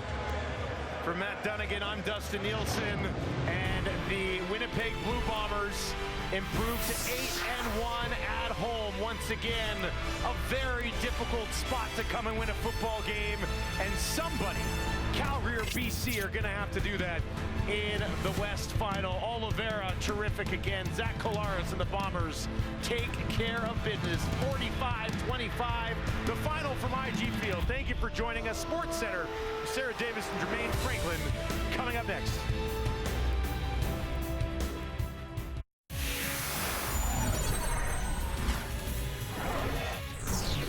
Come on in. Welcome to Sports Center. Jermaine Franklin, Sarah Davis here with you, and it is a busy night in sports as always. But we're going to start off with the game that we just saw. The Winnipeg Blue Bombers obviously wrapped up first place. The Edmonton Elks kind of playing to prove what they could be next year. But when it comes to taking care of business and feeling good going into the playoffs, the Blue Bombers definitely did what they had to do. Yeah, they're not going to take their foot off the gas pedal because they got to keep that momentum going, especially with that bye week coming up. But yeah, they look great out there. And, you know, the Elks were looking to respond after blowing a 21-3 lead midway through the third quarter against Montreal last week. They're going to move him to the right. Now he hesitates in trouble. Ball pops up. Big Hill's got it. And a Big Hill down to the 10-5. Touchdown, Biggie, as he takes it home for the Bombers. A disastrous start for Ford in the Elks. Yeah, pretty disastrous. That was the very first play for the Elks. Yeah, Jackson Jeffcoat knocks the ball loose from Trey Ford, and Adam Big Hill takes it to the house for the scoop and score. Bombers score twice in 40 seconds, and this ain't no hockey game. They take a quick 14-0 lead. Second quarter, Bombers driving. Brady Oliveira gets handed the ball, picks up a first down on an 11-yard gain. On that run, Oliveira moves into second place for most rushing yards in a season by a Canadian player, trailing only the great John Cornish. Then with under 3 to go in the quarter, Bombers on the goal line. Oliveira punches it in for his second touchdown of the game as the Bombers extend their lead to 14. Third quarter, another Canadian milestone is achieved here as Nick Dembski takes the forward pass from Zach Collaros, surpassing 1,000 receiving yards. He and Oliveira become the first pair of Canadian teammates with 1,000 receiving and rush yards, respectively. All right, so the Bombers are getting, you know, it's not just about the win in this one. Early in the fourth, Elks down by 20, and Deontez Alexander receives the kickoff. And he finds daylight as he takes it all the way back for a 98-yard return. Turning on those Jets. First kickoff return for Edmonton since 2015. However, ensuing Bombers drive with Collaros out of the game. Backup Drew Brown finds Rasheed Bailey in the end zone for a second score of the game, and that would put the Bombers back up by 20. And that is how much they win by. Final score 45-25 of this one. The Bombers, they've now won 10 straight meetings over the Elks. And Zach Collaros, he improves to 12-6 all-time against Edmonton, while Winnipeg closes out their regular season Friday in Calgary before hosting the West Final on November 11th. Now let's go to John Liu, who is with Zach Collaros. Zach, considering that you started the game having clinched first place before even taking it down, what were the priorities that you wanted to address in this game tonight? I mean, we prepared all week to win the football game, so we just stuck to what we prepared for, stuck to our process, and went out there and executed a pretty good game. You were part of history. You facilitated history this season. Brady Oliveira and Nick Dembski, the first team, the two Canadians reaching 1,000 yards passing and receiving and rushing. What does it mean to be a part of that milestone? Yeah, it's amazing. It couldn't happen for two better guys. The fact that they're at the same high school too, all that. It's amazing. I always tell them how jealous I am that they play in their hometown. So it's really cool. And like I said, they're both great people and great football players. And they're going to be doing it for a long time. Sold out house here. The crowd was really loud, again, for a game that had no bearing in the standings there. The next time you're going to be here, it'll be for the West Final. What can you say about the way that this crowd has been behind your club all season long? Our fans are the best. All season long, since I've been here, they've been incredible. And it's going to be a lot of fun that West Final. So we got one more here to go against Calgary. But yeah, we're really looking forward to it. Again, best fans in the league. It's going to be amazing. Hey, thanks for this, Sox. Thanks. Take care.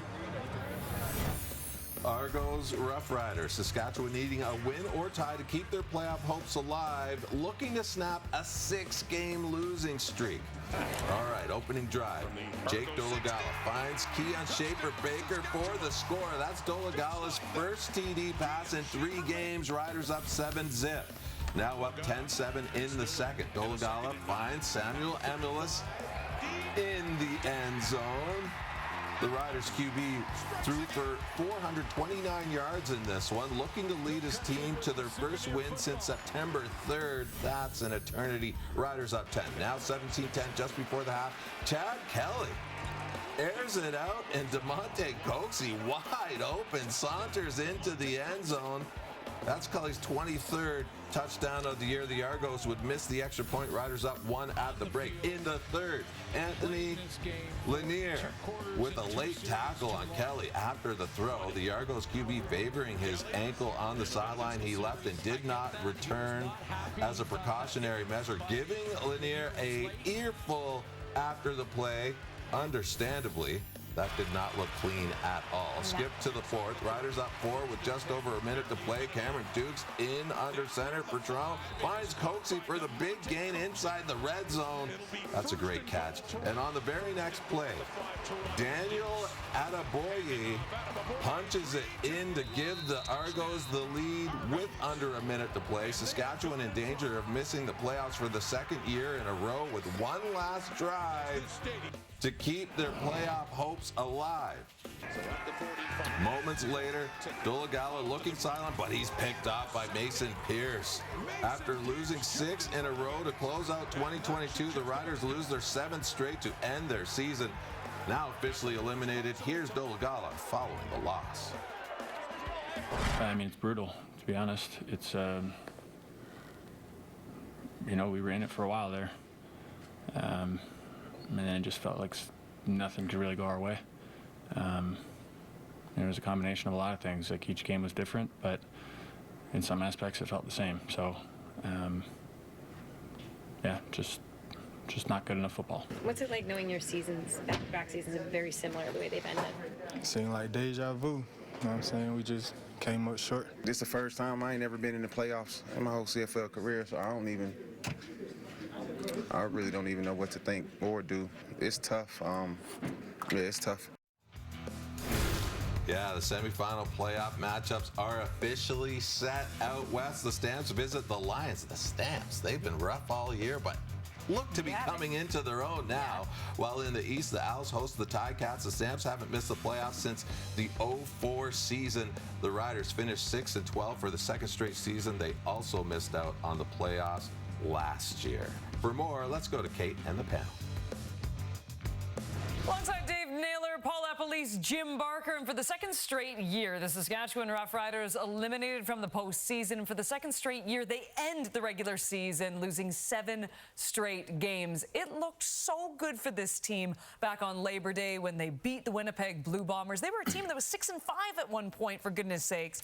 And now we are here. And I think one of the most concerning part of it is just looking at the crowd, looking at the stands in this final game particularly, and seeing the empty seats and how much this fan base has gone through. And overall in the CFL, we're just not used to this. Yeah, not from the Riders, and you know, certainly the past 2 years have been a struggle. And unfortunately, change happens when when you're in the bottom of the standings each year.